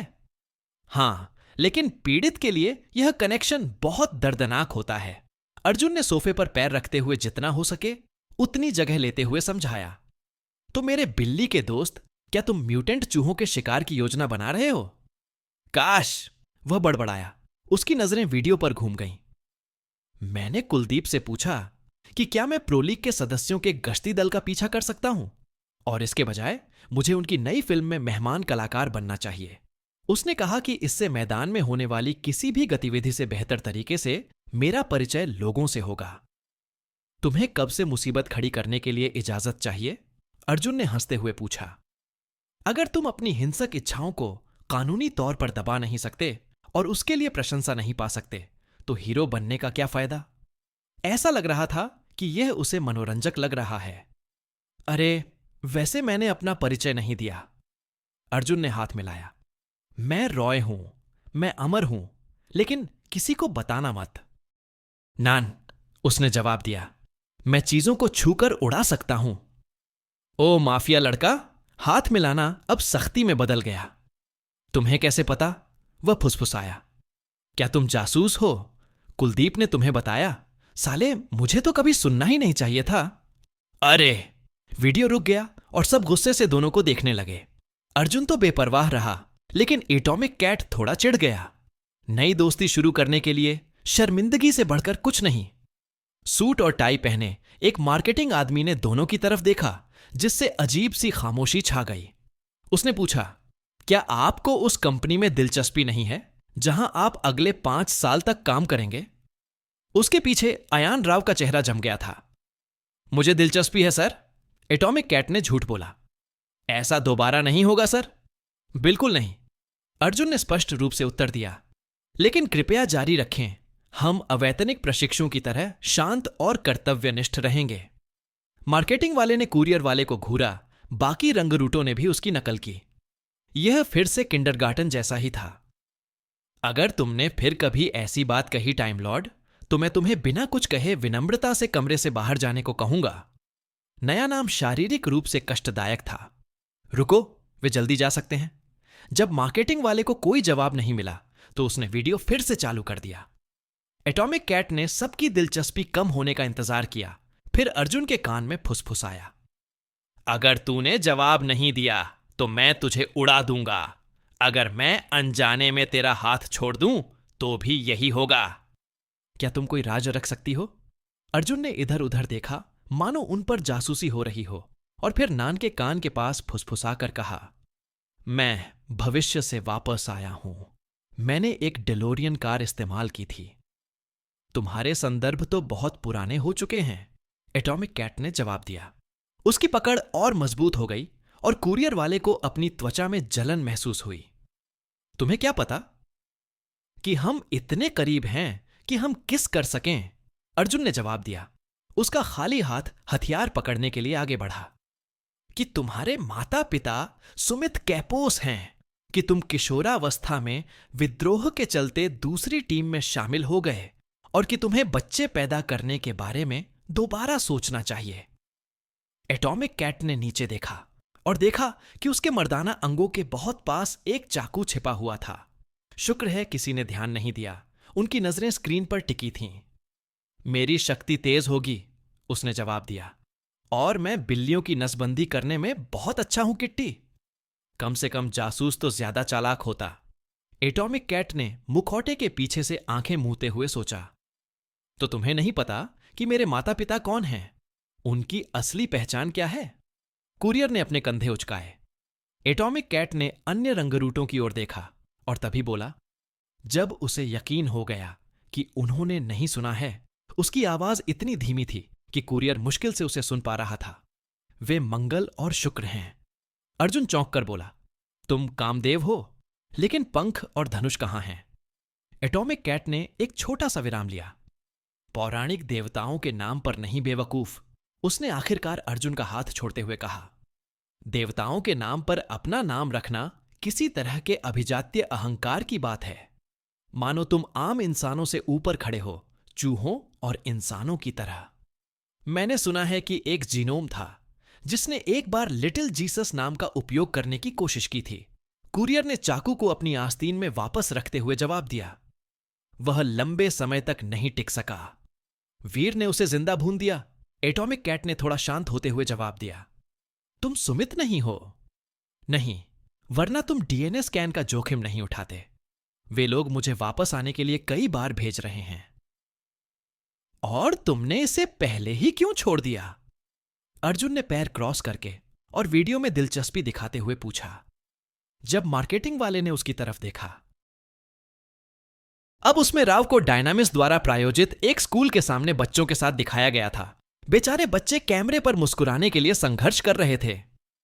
अगर तुम्हें उनके आधे काम भी पता होते तो तुम समझ जाते, एटॉमिक कैट ने गुस्से से जवाब दिया। उनकी सोनाली दवा हर साल हजारों लोगों को मारती है, उनके हथियार उससे भी ज्यादा, और यही खबरों में आता है। अपहरण, हत्याएं, लूटपाट और वेश्यावृत्ति। कुछ समय बाद मैं और बर्दाश्त नहीं कर सका। मुझे लगा कि मैं सतीश कुमार में कुछ बदलाव ला सकता हूं। क्या तुमने? अभी नहीं। वह बड़बड़ाया, राव और वीर बरसों से एक दूसरे से दुश्मनी मोल ले रहे हैं, इसलिए मुझे लगा कि वे उसे गिराने की योजना बना रहे हैं। लेकिन जाहिर है डायनामिस का आदर्श वाक्य है, नाव को हिलाना मत। अर्जुन ने बताया, जब मैं कुलदीप से मिला तो वह काफी प्रेरित लग रहे थे। हां, वह और उसका भाई अल्फांसे, लेकिन उनके पिता एटॉमिक कैट ने राव की छवि को घूरा। नाव को हिलाओ मत। अर्जुन ने वीडियो 30 सेकंड और देखने की पूरी कोशिश की, लेकिन उसे जल्दी ही एहसास हो गया कि अगर ऐसा ही चलता रहा तो वह पागल हो जाएगा। ठीक है, उसने सोफे पर रेंगते हुए दरवाजे के पास आते हुए कहा, मैं बाहर जा रहा हूं। तुम कहां जा रहे हो? परमाणु बिल्ली ने उत्सुकता से पूछा। रस्ट टाउन में मेटा को पीटने के लिए। भावी सुपर हीरो ने अर्जुन की बातों का बहुत देर तक मूल्यांकन किया। तुम उनके नए इलाके में जाना चाहते हो, और क्या जो पहला साइको मिले उससे लड़ाई करोगे? आपने इसे बहुत जटिल बना दिया है। अगर तुम ऐसा करोगे तो डायनामिस तुम्हारी तनख्वाह काट लेगा। एटॉमिक कैट ने कमजोर स्वर में जवाब दिया। शायद तुम्हें नौकरी से भी निकाल दे। अर्जुन ने इस बात पर गौर किया। उसे याद आया कि सतीश कुमार में उसकी कमाई से ज्यादा पैसा उसके पास जमा है। फिर उसने इसे नजरअंदाज कर दिया। उसे पूरा भरोसा था कि डायनामिस की गतिविधियों के बारे में उसे एक हफ्ते के सेमिनार में जाने से ज्यादा जानकारी मिलेगी, बजाय इसके कि उसे हैक करके ही पता चले। तुम्हारा निकनेम रॉय है, एटॉमिक कैट ने नाम बुदबुदाया। आखिरकार उसे याद आया कि उसने यह कहां सुना था। रुको, क्या तुमने गॉल को गोल्फ क्लब से नहीं पीटा था? मुझे उस मौके के लिए एक खरीदना ही था और मैं लगभग समय पर नहीं पहुंच पाया। फिर भी मैंने अपने शॉर्ट गेम में काफी सुधार किया है। अर्जुन सोफे से उठा, बेपरवाही से, और मार्केटिंग वाले को घूरते हुए अनदेखा करते हुए। अब तुम आ रहे हो या नहीं? एटॉमिक कैट ने अर्जुन को देखा, फिर वीडियो को और देखा कि इसके समापन में अभी 57 मिनट बाकी हैं। युवा नायक तुरंत सोफे से उठा, तस्वीरें और रिपोर्ट्स इकट्ठी की और कुरियर के पीछे पीछे दरवाजे की ओर चल पड़ा। Time lord atomic cat video अभी खत्म नहीं हुआ है, मार्केटिंग वाले ने दृढ़ता से बोलने की कोशिश करते हुए कहा, लेकिन पूरी तरह से असफल रहा। मैं उसे इमारत से बाहर ले जा रहा हूं ताकि वह कभी वापस न आए सर, एटॉमिक कैट ने वादा किया। जाहिर है अपनी बातों के बावजूद कुरियर से छुटकारा पाकर मार्केटिंग वाला बहुत खुश हुआ। शिक्षक का पालतू, अर्जुन ने एटॉमिक कैट पर आरोप लगाया, क्योंकि उसने उनके पीछे दरवाजा बंद कर दिया था। तुम्हारे पास कार है? युवा सुपर हीरो ने पूछा। मैं सिर्फ मोटरसाइकिल चला सकता हूं। मेरे पास उनमें से सबसे अच्छे हैं, लेकिन जाने से पहले अर्जुन ने अपना गला साफ किया। क्या आप जानते हैं कि वे कश्मीरी सूट कहां बनाते हैं? डायनेमिस मुख्यालय की 20वीं मंजिल इस इमारत के ठीक बगल में, एटॉमिक कैट ने स्पष्ट रूप से अच्छी जानकारी के साथ उत्तर दिया। यह सवाल क्यों? क्योंकि मुझे कश्मीरी सूट मिलेगा, भले ही मुझे इसके लिए लड़ना पड़े। चाहे वह कितनी भी बार वहां जाए, अर्जुन को रस्ट टाउन की आदत कभी नहीं पड़ेगी।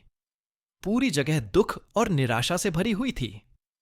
एटॉमिक कैट भी उसकी भावनाओं से सहमत लग रहा था जब दोनों प्लाईमाउथ की खिड़कियां बंद और एयर क्लीनर चालू करके झुग्गियों से गुजर रहे थे।